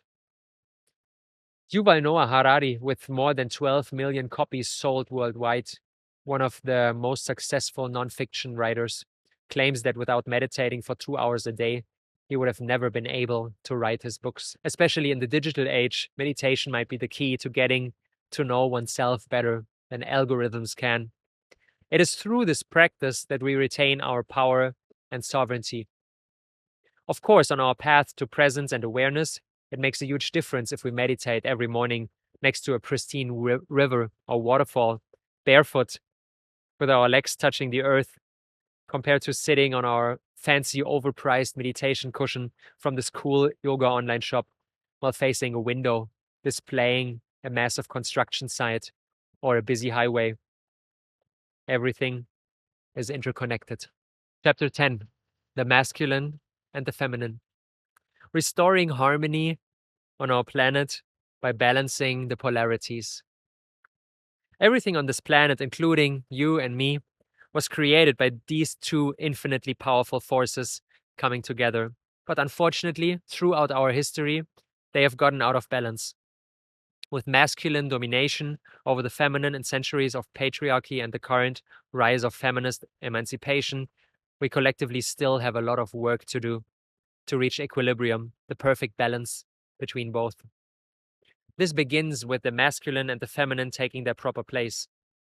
Note that there is a distinction between the masculine energy and the man, between the feminine energy and a woman. Each one of us carries both energies inside us, the yin and the yang. That being said, an aligned woman will gravitate towards the feminine energy, and an aligned man towards the masculine. Even in the spirituality, consciousness, personal development bubble that surrounds me and maybe you as well, many inversions of these two forces are propagated, which inevitably lead to chaos and misery. Let's look at the natural world to get a deeper sense of these dynamics. From the 4 elements out of which everything is composed, 2 of them, earth and water, are attributed to the feminine, and the other 2, fire and air, to the masculine. Earth and water, the feminine elements, are by nature present, calm, collected, flowing and nurturing, while fire and air, the masculine elements, possess a more dynamic, chaotic, forceful, and penetrating characteristic. Let's transfer this knowledge to the realm of relationships. Many conscious relationships suffer from an inversion of the two roles, a picture that could be observed in our Thrive villages. The majority of women were these wild, creative, impulsive, sometimes chaotic beings looking for the calm presence of their men. They're unshakable rocks who could handle everything they threw at them. See how this is exactly the opposite of what nature teaches us? No wonder it leads to all sorts of imbalances within the relationship and problems caused to the outside world. Aizen Abbas explains that without the woman finding calmness and presence inside herself, the man can never step into his penetrating force, and vice versa. Look at how babies are made. The female is the container, and the male is contained by it. This is how life is created. And not by overly emotional, dysregulated women and passive, vigorless men hopelessly trying to extinguish all sorts of fires. Put this dynamic into a community setting and multiply it by 10, and it's no wonder the place is a total mess.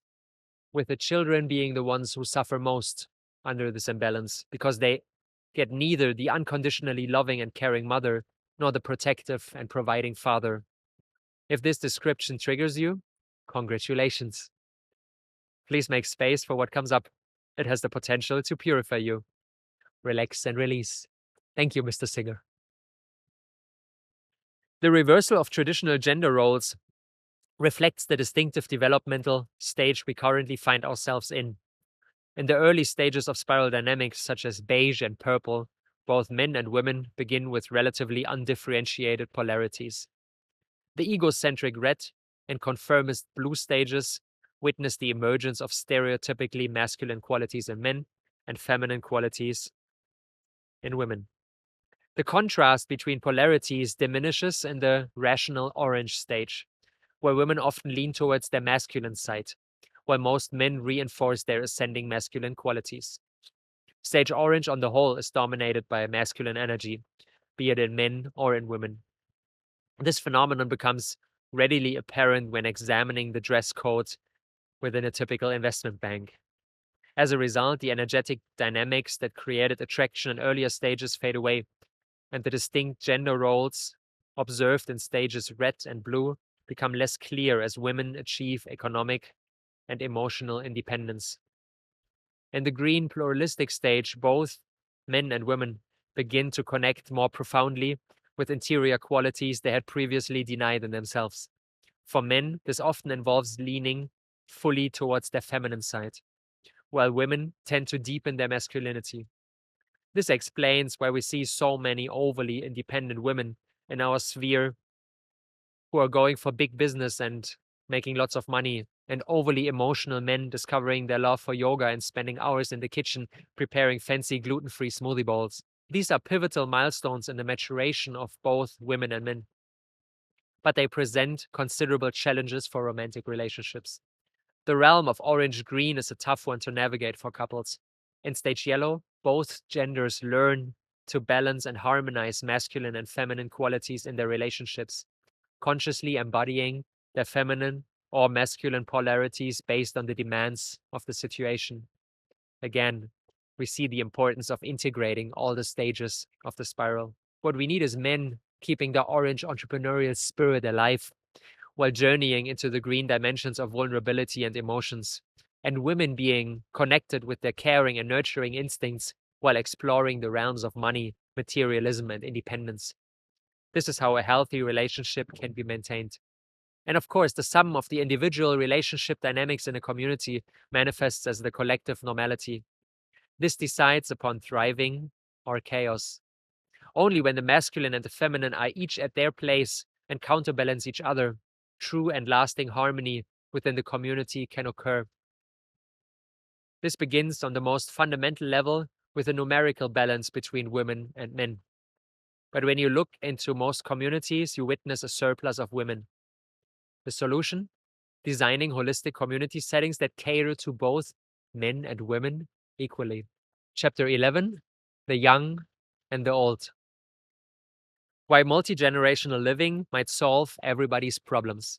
2 polarities we also need to bring into equilibrium to design alternative living systems that benefit everyone and everything on the inside, as well as the outside, are the young and the old. One fundamental problem of our modern society is that every generation interacts almost exclusively with their peers. Children go to school, their parents to work, and the grandparents are relegated to a nursing home. Why are cross-generational interactions so rare? Because the ties between the generations have become weaker and weaker. This is due to our current living environments where almost everybody is stressed out. Our isolated living conditions lead to many of our needs not being met. Our coping strategy? Overwhelming the people closest to us with our unmet needs in a desperate attempt to get something from them. But they are underwater too, equally stressed out by their life, so they have almost no capacity to support us. As a result, they retreat from us.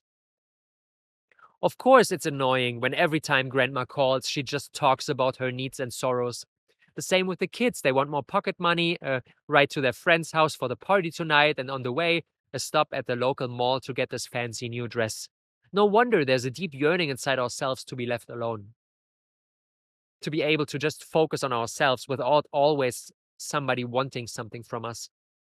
A little serene hut in the middle of the woods. That would be alleviating. But that's not what we really want. It's just an escape from a broken system. If we'd sit there in our little cabin just by ourselves, we'd feel lonely pretty soon. We are social animals. We want people around us. Yet we don't want people around us who always want something from us. But the people are not the problem. The system is. In our current highly separated living conditions, every generation is underwater. And although the first impulse is to push others away and try to get above water by yourself, it's not possible.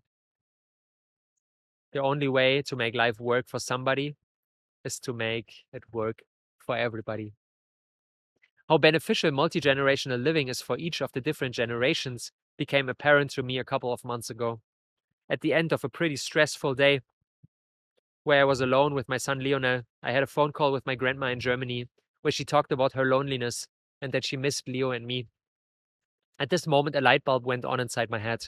If grandma would be living with us, not only would she gain a profound sense of meaning and purpose, I would be relieved from 24/7 childcare, and my son would be enriched by having grandma's loving presence around. Why on earth are we living apart from one another? It takes a village to raise a child. This African proverb describes it perfectly. In order for the system to work for somebody, it needs to work for everybody. I can only solve grandma's problem by solving Leo's and mine too. Either all of us are winning or all of us are losing. In our modern day living environments, the gaps between the generations, both physically and emotionally, leads to each of them thinking badly about the others. The old are perceived as backwards and non-autonomous, and the young as greedy and careless. But almost nobody seems to ask the question why the average 75-year-old is so backwards, or why the average 12-year-old is so greedy. Both need their families to be around. The older generation would stay mentally and physically fit for much longer if they would be included in current affairs. And the kids would be much more selfless if they weren't conditioned by the permanent absence of their parents. No wonder why the little ones try to grab as much love and attention as possible when daddy finally is at home. If the young generation doesn't aspire to become like the old, then a society is fundamentally broken. If you don't think of old people as wise elders from whom you can learn so much, you have nothing to grow into. Everyone is robbed of a deep sense of meaning. The older generation, too. They crave to pass on their wisdom, but nobody is listening. When there is no purpose anymore, their life force energy is declining quickly. But old people are not the only ones nobody is listening to. Children have so much wisdom to share, too. The younger they are, the more they are still connected to the source. My son Leona is my greatest teacher. He immediately shows me when I'm doing something that's not in alignment. I just need to listen and observe. In order to bring society into balance again, I advocate for multigenerational communities. Aboriginal societies believe that 3 generations of strong women form the social fabric of a strong community. The sister/cousin, the mother/aunt, and the grandmother. After that, the great-grandmother incarnates as the child again. This is the cycle of life. In a world where your great-grandchildren will become your parents, you have a vested interest in co-creating a stable system for them to operate in. This is the systemic, holistic thinking we need to develop potent responses to the meta crisis. Having elderly people in the middle of the community would not only provide significant wisdom, but also has the potential to heal our relationship with death. The cycle of life becomes apparent, something that should be cherished and not grieved. People die and people are born. And no, this is not a be nice and care for your children and your elders kind of message. I'm advocating for a full redesign of how we live for the benefit of everybody. I strongly sense that my 82-year-old grandma would contribute greatly to a community, caring for children, harvesting and preparing food, offering her life experience and guidance if one of the younger folks freak out because they lost a client or their Instagram post didn't get as many likes as they wish. Sharing stories from the hardships of the post-war period puts many things into perspective. Old people can ground a community, something invaluable in our hectic times. So it's not about putting even more pressure on our generation by constantly caring for everybody else. We are incapable of handling even more pressure. It's about giving grandma what she needs and in return getting what we need. Relief from our burden of caring 24/7 for our little ones and running the household by ourselves. Everybody benefits from living together. And yes, as beautifully as that might sound, it will probably be one of the greatest challenges in your life. If most families can't even get along for a couple of days at Christmas, how should they stay sane while living together? A lot of work needs to be done. A lot of communication, a lot of forgiveness, a lot of healing. Addressing the meta crisis begins in our family. If we aren't able to bring peace into the smallest unit, how can we dream about peace on earth? Chapter 12, the practice. Inviting in profound healing through leaning into unconditional love. Our 6th design criterion is the equilibrium between giving and receiving. This is closely interlinked with our 5th one. Throughout our lifetimes, giving and receiving should be in perfect balance. In childhood, when we are dependent on the care of our parents, we take more than we give. The same is true for the later stages of our lives, where our physical capabilities naturally decrease. But all the years in between need to be characterized by our contributions far exceeding what we take from the community and from the earth. That this natural state is completely out of balance becomes obvious when we open ourselves for the symptoms of the meta crisis. Adults are essentially hungry children, longing for unconditional love, care, and the assurance that they are good the way they are, because they didn't receive this in their earliest years. As a result, they couldn't grow up. They couldn't mature, and the consequence on a global scale is the world we live in right now. Our deepest healing takes place in relationships. When we immerse ourselves in community, when we let others truly see us, beautiful things are possible. I want to propose the following mantra: give love generously and receive love graciously. This is how true healing can take place. If we embark on this journey, one of our greatest obstacles to embodying the new paradigm comes to the surface immediately: our possessive mentality. My car, my house, my money, my body, my status, my partner, my child. As long as we continue to tell ourselves this story, not much change will place. I envision a world where all children are cared for by all adults in the community, where the image of the nuclear family is nothing but a memory from the distant past. This lifts a lot of burden from parents as well, as it enriches each and every child. Imagine having dozens of loving and caring uncles and aunties who are there for you when you need them. Some indigenous tribes believes in women having sex with multiple men so that nobody knows who the father is. If every child could be yours, it would make sense to treat each one if it were yours. If this doesn't sound far-fetched to you, maybe this next idea will. Leaving behind the possessive mentality in romantic relationships. If we follow our mantra of giving love generously and receiving love graciously, we are invited to question the monogamous relationship model. Why do we feel so much envy? Why can't we just let the person we love be free and follow his or her desires? Why can't we be excited for them if they connect deeply with another individual? Why do we need to label our relationships? Almost like property tags, they promise to give us safety. My partner, not somebody else's. But no amount of labels can give you the safety that jumping into the unknown can provide. Feeling the fear of losing your partner and then realizing you are safe in yourself. Not much will contribute more to your personal maturation.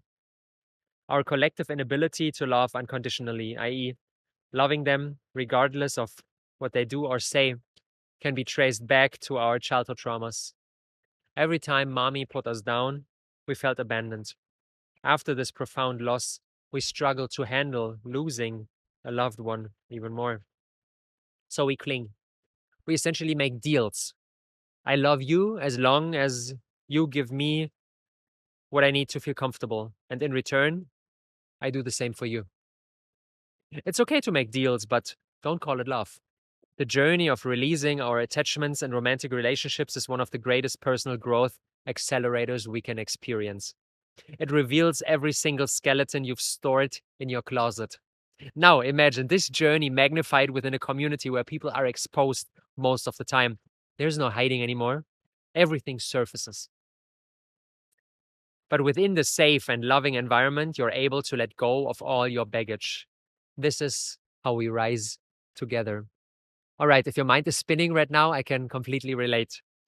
The thought of living in such a setting fills my heart with bliss and excitement, while simultaneously making me feel queasy. Oftentimes, our deepest fulfillment and our greatest challenges go hand in hand, and rightly so.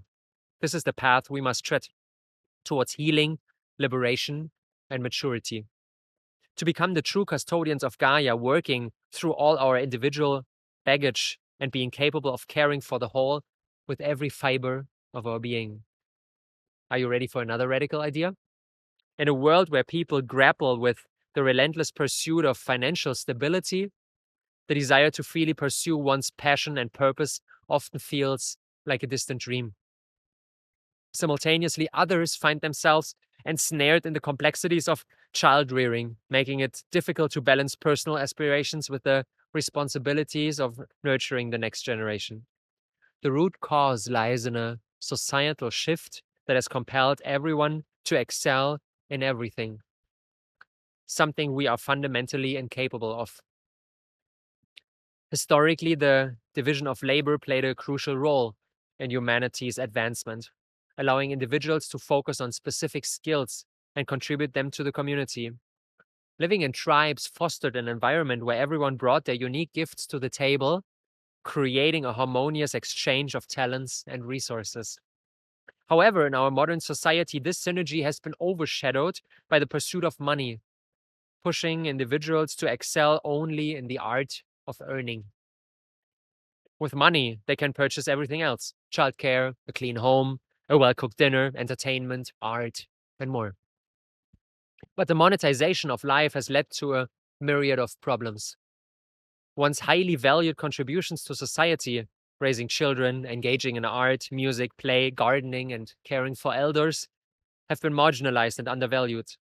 In response, I propose a radical solution: the formation of tribes comprising interdependent human beings.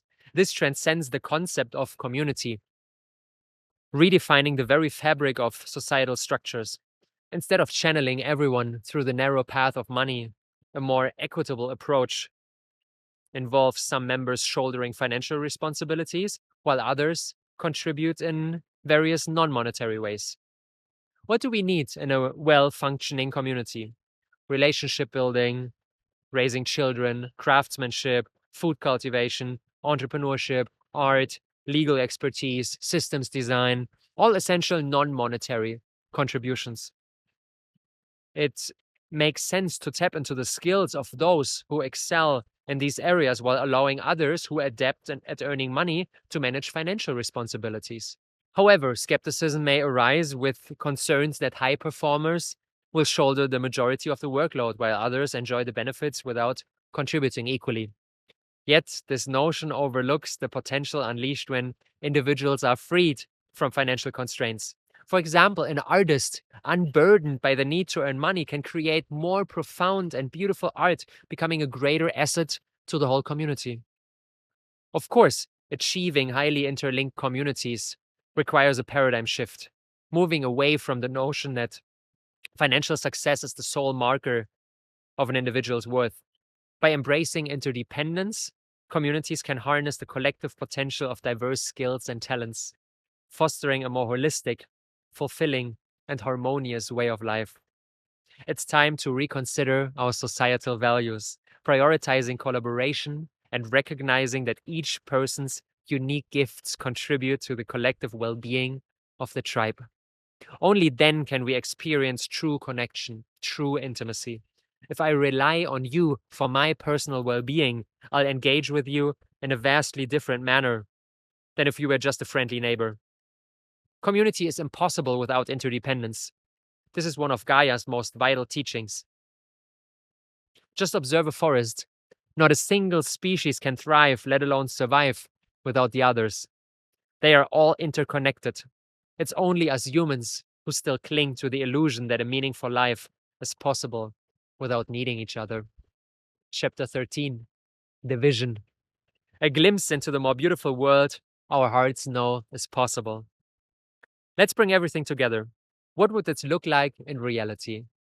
I envision a beautiful, lush, green, vibrant piece of land nestled halfway up the slope of a mountain, offering an amazing view over the valley. Birds chirp melodiously, a gentle stream meanders nearby. At least 50% of the area remains wild and untouched, in harmony with nature. I recommend reading E.O. Wilson's enlightening book, Half Earth, to understand why dedicating 50% of the Earth to itself could potentially solve many of our current problems.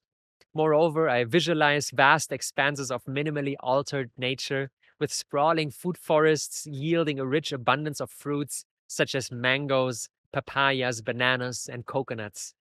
The principles of permaculture demonstrate how we can cultivate a mutually beneficial relationship with the biosphere around us. I see buildings constructed using truly sustainable methods, crafted from natural materials like bamboo and wood.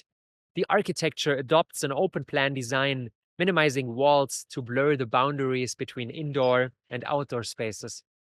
Inspired by sacred geometry and mirroring nature's forms, the buildings eschew concrete boxes and sharp edges, embracing organic, flowing shapes. Inside, I envision minimalist furniture with life unfolding primarily on the floor. This encourages physical engagement and is beneficial for both children and adults accustomed to sedentary lifestyles. Living a physical life begins with how we move and position ourselves within our living spaces. In this vision, private and communal spaces coexist harmoniously. An open shala serves as a gathering place for rituals, ceremonies, meditation, and movement practices. A shared kitchen brims with an abundant supply of fresh fruits and vegetables, eliminating the need for extensive storage by allowing direct harvesting when hunger strikes. Activities naturally occur when they arise, with perhaps a designated sacred silent space for reading, writing, or meditation. Work on electronic devices is confined to designated areas to minimize distractions, as we recognize the magic of offline interactions. As our connection to the natural world deepens, the need for monetary pursuits diminishes. We take charge of building homes, growing food, and meeting our educational, entertainment, artistic, and musical needs. Amidst this idyllic setting, joyful children roam freely, guided by their curiosity and innate genius. mature, compassionate adults express their deepest gifts, collaborating effortlessly on large-scale responses to contemporary challenges. Wise elders oversee the community's evolution, gradually transitioning leadership to the next generation while relishing their twilight years.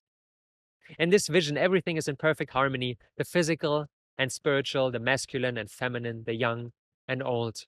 Each being occupies their ideal place, effortlessly, gracefully, contributing to the whole. This is the more beautiful world my heart knows is possible. Though the exact path remains unknown, this glimpse through the keyhole provides clarity on the direction. And that's sufficient. The path will reveal itself as we embark upon it. What does this vision stir up inside yourself? Take a moment to reflect what we just talked about. And then let's together take a couple of deep breaths in through the nose and out through the mouth. Close our eyes for a second. Prepare ourselves for the last chapter, for tying everything together.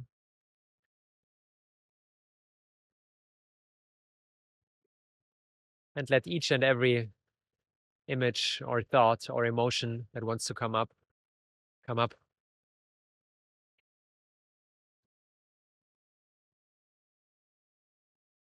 Take another deep breath in through the nose and out through the mouth, maybe with a little sigh. And when you open your eyes and arrive back in the space full of curiosity for the last chapter, I would say, let's dive in. Let's bring everything together. Chapter 14, the coming of age of humanity. Growing into the mature humans we are meant to be. So how do alternative living systems like the one I'm envisioning enable us to become the custodians of Gaia, the caretakers and stewards our loving Mother Earth needs us to be? As we have already explored, we are products of our environments. The idea of ontological design shows us that everything we design actively influences and shapes our thoughts, behaviors, and ultimately our identities. We become what we design, so it makes sense to design the spaces we inhabit in a way that maximally enhances our growth into the highest versions of ourselves. It's much easier and faster to live from this place of custodianship, to embody this new identity in all our area of our lives if our homes are in full alignment with this path. Eating in alignment with Gaia is so much easier if you're living in an abundant food forest. Relating in alignment with Gaia is much easier if you're surrounded by multiple generations of people whom you deeply trust. Working in alignment with Gaia is so much easier if you're able to draw inspiration from how to build whole systems from the most beautiful role model there is. But most importantly, living conditions like these are a safe space for healing, for letting go of all our childhood trauma caused by improper births and treatment during our earliest years, so that we reduce the load that we pass on to our children. May they preserve as much of their innate genius as possible without us beating it out of them through an education system that is, in fact, a subjugation system. May the next generation of Leonardos grow up in peace, love, and freedom. Living settings like the one I imagine have the potential for our cups to become so full that for the first time ever, we can wholeheartedly care for others and the greater whole, without our inner children still craving to receive more. That's the way to become truly effective agents of change, with the organizations and projects we pour our life force energy into. This will be our coming of age. And as a side effect, it will inspire and nourish the coming of age of the whole of humanity. For a child, it's perfectly normal to just receive. Of course, we take from our mothers as much as we need without second guessing if that's appropriate. This image accurately describes how we as a species treat our collective mother, Gaia. We blindly take from her, and she lovingly provides us with everything that we need, like any mother would do. Even if this exceeds her capacities, she would rather die than refuse her offspring what it's asking for. This is her nature as a mother. The child needs to realize by itself when the period of being unconditionally cared for is over and therefore stop taking from its mother. This happens organically, without force, when the child is old enough to care for itself. Quantitative growth slows down and shifts to a qualitative inner growth. A deepening replaces expansion. Just as a child doesn't keep growing infinitely, neither can our economic system. Now is the time to mature, to grow up, to leave behind our childish behavior of taking as much as possible, and instead become the caring, giving custodians of the whole ecosystem. The only appropriate task for an adult that is as gifted as we are. This is a process that began with the hippies of the 1960s environmental movement and is accelerating now. What will this coming of age of humanity bring with it?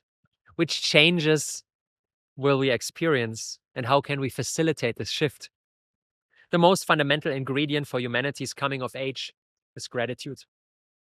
When we realize that we literally stand on the shoulders of giants, that we are the product of 3.8 billion years of evolution and that we didn't do anything for it, gratitude becomes the default state.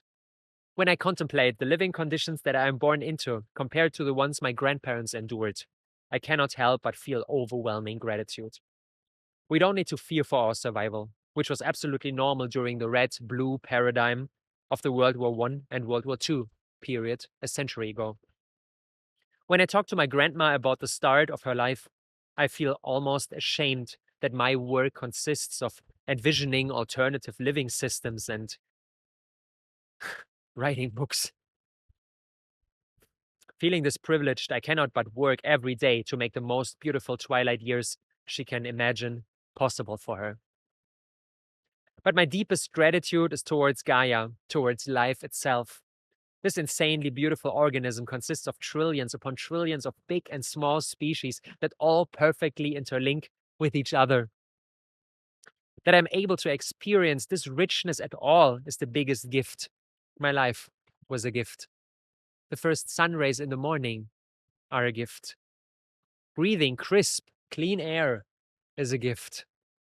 Feeling the rain on my skin is a gift. The super sweet durian the tree in front of me presented me with is a gift. Seeing my son explore this beautiful earth is a gift. Hugging a loved one is a gift. My strength and talents are a gift. Just me being able to perceive the world around me with all my senses is a gift. If we realize that we didn't earn all that, but just benefit from the infinite generosity of life itself, gratitude becomes the default state. Developing this profound thankfulness for what our mother provided us with enables the first phenomenon of a coming of age: falling in love. Remember your first boyfriend or girlfriend? Remember how you loved your parents, but this felt completely different. It was on eye level, as opposite but equal partners. It was characterized by a level of maturity we didn't know before. We were attentive and super kind. We groomed ourselves with a level of care and precision unheard of before. We spent 2 hours in the kitchen surprising our loved one with a dinner that was cooked with so much love, they would melt away. We suddenly became a much better version of ourselves than before. Not for us, but for the individual we perceive this intense feeling of love for. This is the only development that can radically alter our global course. If we collectively fall in love with Earth and all its marvelous children, including us humans, we would treat everyone and everything totally differently. This is what E.O. Wilson describes as biophilia, the love for nature. If we let ourselves fall in love with the greater whole, the attitude of "it is mine to take" organically transforms into "it is ours to honor." We become the stewards, the protectors, the custodians of our beloved Earth. If we are in love, We cannot uphold the illusion of separation. Through our rose-colored glasses, suddenly everything becomes one. The story of interbeing becomes our modus operandi. We leave the past behind and let the future unfold itself however it wishes to.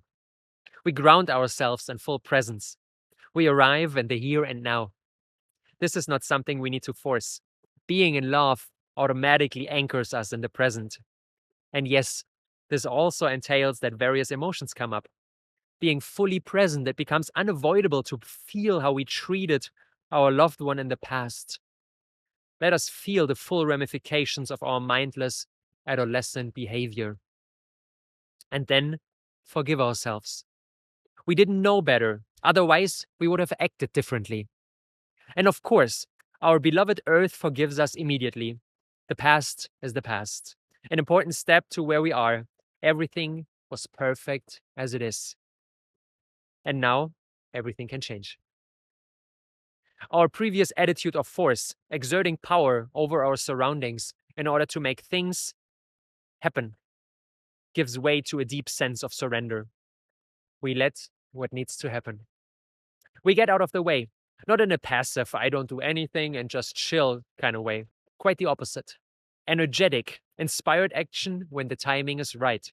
A gargantuan leap from our previous approach of blindly following our own selfish desires. Now we rest in being. Full presence. When you're in love, you just know when the moment is right for the first kiss. Sure, all those self-proclaimed change makers all around the world have noble intentions, but the way they execute them is still rooted in the old paradigm of force and control. No, the world doesn't depend on you. No, you won't save it just by yourself. The shift that's taking place right now will continue with or without you. The humility that this realization brings along can gift us with a profound sense of relief.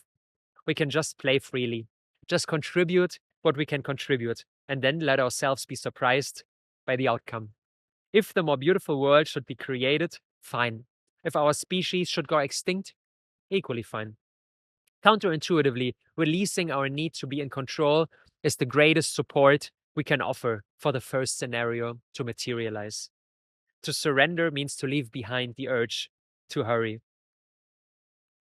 If we don't act now, everything is doomed. Again, it comes from noble intentions, but it's still a manifestation of the habit of force that got us into this mess in the first place. We now solve problems that are the result of how we solved problems in the past. Short-sighted and narrow-minded. Everything will take as much time as it takes.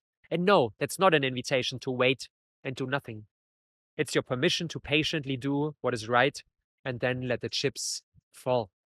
This also entails letting go of the belief that we are too late or that things should already be further than they are. The coming of age of humanity is only possible now. The spiral dynamics model even gives our minds a good explanation for that. Only from stage green on do we develop the capacity for deep empathy. And in stage yellow, our full maturation takes place. The shift from a mode of survival to a mode of being. Up until green, every individual is only concerned with its own survival, albeit with different strategies. Red does that through exerting as much force as possible. Blue does that through submission to the authorities. Orange through earning money and status, and green through being liked by its peers. Only from yellow on can we leave the survival mode behind. We shift to a mode of being. We cease to need anything for ourselves. Since these later stages only start to emerge now, with them still being very rare, we see that the coming of age of humanity could not have taken place anytime sooner. This process that is beginning to unfold now will be slow at first, but accelerate as more time passes. When a complex system is far from equilibrium, small islands of coherence in a sea of chaos have the capacity to shift the entire system to a higher order, said Nobel Prize laureate Ilya Prigogine. So let's form these coherent islands. Being in community means embodying the story of interbeing. Enlightenment is a group process. We can only walk this path together. Renowned Vietnamese Zen Buddhist monk and teacher Thich Nhat Hanh put it beautifully when he said, "The next Buddha will be a Sangha." In Buddhism, the Sangha refers to the community of practitioners who come together to support each other on the path of awakening. The final ingredient for the coming of age of humanity? A ritual. The coming of age ordeal. In many indigenous tribes, there is a ritual marking the transition from childhood to adulthood. This practice is deeply rooted in the cultural fabric of these communities and plays a crucial role in shaping the coming of age for individuals. These initiation rituals vary widely across cultures but share common threads in their significance and impact. In Aboriginal cultures, the walkabout tradition serves as a transformative experience for adolescents. Young individuals embark on a journey into the wilderness, facing the challenges of survival. This spiritual quest is designed to deepen their connection with the land, instill self-reliance, and impart the wisdom necessary for responsible adulthood. In our ritual-deprived cultures, something like this is unheard of. We celebrate our 18th birthday by getting drunk, receiving our driver's license, and off we go. A far cry from the hugely transformative rites of passage that should welcome us into adulthood. I believe instantiating those kinds of ceremonies, be it in the form of a vision quest, a psychedelic journey, or getting tied to a tree for 3 days and nights while being devoured by ants, plays an invaluable role in letting our childish selves die while our mature versions are being born. Rituals like these can aid the phase shift humanity is experiencing right now. A phase shift that might be characterized by the emergence of a completely transformed human being. If that's something your mind has a hard time imagining, let's look to the animal kingdom, where those kinds of metamorphoses are not uncommon. In the quiet solitude of the shell, the chicken embryo undergoes a transformation unbeknownst to its confined world. It consumes the finite resources that sustain its embryonic existence, oblivious to the unsustainable nature of its behavior. The egg white, once a source of nourishment, becomes a vessel for metabolic pollution as the chicken devours its surroundings in the pursuit of growth. Much like the caterpillar, confined within its chrysalis, developmental phases unfold in a paradoxical dance of unsustainability. The creature within struggles against the limitations of its environment, consuming all that it can reach. The fragility of this cocooned existence mirrors our own journey as humans. Through developmental phases we may not fully understand. Are we too in the midst of a profound metamorphosis? As the little chicken devours the last traces of its egg white, a surge of strength emerges, signaling the impending breakthrough. Only through consuming everything around it does it become strong enough to break free and depart into a completely new kind of existence. Likewise, could our unsustainable practices be the prelude to a transformative phase shift in human behavior? The caterpillar yields to the emergence of the butterfly, embracing an entirely new way of being. In the quiet cocoon of our existence, may we reflect on the unsustainable nature of our current trajectory and ponder the possibility of a profound shift, a metamorphosis that transcends the constraints of our current understanding. Like the chicken breaking free from its shell, could humanity be on the brink of soaring into a realm of harmony, sustainability, and a renewed connection with Gaia, our loving Mother Earth? Let's find it out. The invitation. Thank you for accompanying me on this unique journey through the current moment in time and the transformative changes unfolding before us. However, this is not the culmination of our collective voyage. Rather, it may mark just the beginning. If my words have struck a chord with you, I extend an invitation to join our Gaia's Custodians Telegram group. It serves as our digital sanctuary for delving deeper into the complexities of the meta crisis and brainstorming viable responses. It's a safe haven where we collaborate on embodying the presence of true custodianship. We aspire to become wiser and more compassionate versions of humanity, which has graced this beautiful planet for over 100,000 years. We seek to be physically resilient and spiritually attuned, deeply concerned for the well-being of all life forms inhabiting Earth's surface. With open hearts and keen intellects, we aim to embrace the intricacies of our world, educating ourselves across various domains to cultivate the synergistic wisdom necessary for reshaping the very fabric of existence.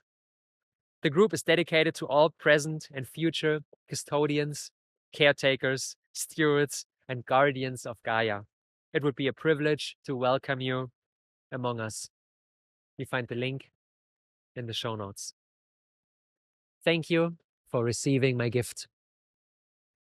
As an entrepreneur, for the past decade, I've strived to build impactful businesses aimed at realizing a more beautiful world. However, I came to the profound realization that despite my efforts, I was still contributing to the old paradigm of separation. Our economic system is built upon the illusion of individualism, perpetuating a narrative of struggle and competition.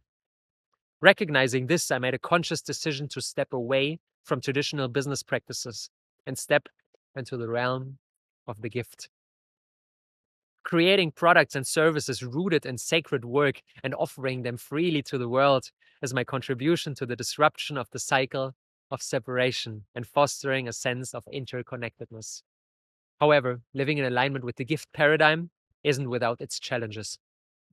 It requires me to confront a tremendous amount of personal and societal conditioning while navigating practical concerns. Yet, I believe it offers profound healing for both myself and the world at large. It feels like the right thing to do. That's why I offered my work as a gift to you, with the hope that it served as a catalyst for the journey you're already on. I want to express my deepest gratitude for you taking the time to dive into this book and to explore these topics with me. If you have any questions or would love to share your perspective, please text me on Telegram. The link is in the show notes below. I'm looking forward to hear from you. And if you feel compelled to support my work, in the show notes too are my bank details. Know that I receive each and every single contribution with tremendous gratitude. Resources.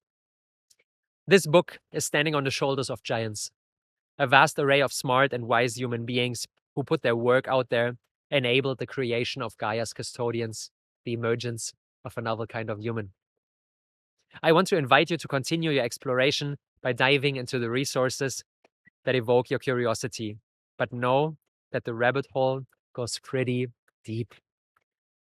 You find a long list of further resources in the ebook version. You can download it in the show notes below. About the author. Robert Gladitz, born in 1990 in Berlin, Germany, is a systems thinker, author, impact entrepreneur, and human guinea pig. At the age of 23, after dropping out of university, he founded a holistic nutrition coaching business focused on raw veganism. Over the next decade, he embarked on numerous ventures dedicated to serving the emergence of a more beautiful world. These include hosting one of Germany's biggest conscious entrepreneurship conferences for 5 consecutive years, establishing a co-working and community space in Berlin, founding an incubator for value-driven personal brands, creating 2 community villages in Bali and Portugal, producing a cinema movie called Für Lionel, and coaching over 1,000 business clients. Robert's work transcends the boundaries between the material and spiritual realms, as he devotes himself to facilitating humanity's transformation into the custodians that Mother Earth calls us to be. He leads a minimalist lifestyle with his 2-year-old son in the mountains of central Bali, Indonesia, where this book was created over a 6-month period in late 2023, early 2024. Amidst pristine waterfalls, lush forests, and abundant tropical fruits, he explores truth and shares his perspective through books and podcasts with the world. Acknowledgements. A huge heartfelt thank you for bringing this book into reality to my amazing brother, Oliver Gladitz, who designed this beautiful piece of art. Again, the ebook version is in the show notes. Download it. I'm very, very proud of what we created together. A huge thank you to my dear friend, Joey Phillip, for hours upon hours of crafting and refining the message, and to the incredibly talented Vanessa, Severin, and Victor Wolfram for the stunning artworks and support. I dedicate this book to my greatest teacher and my biggest motivation, my son Lionel. May he and the children of his generation inherit a world from us that is not fucked.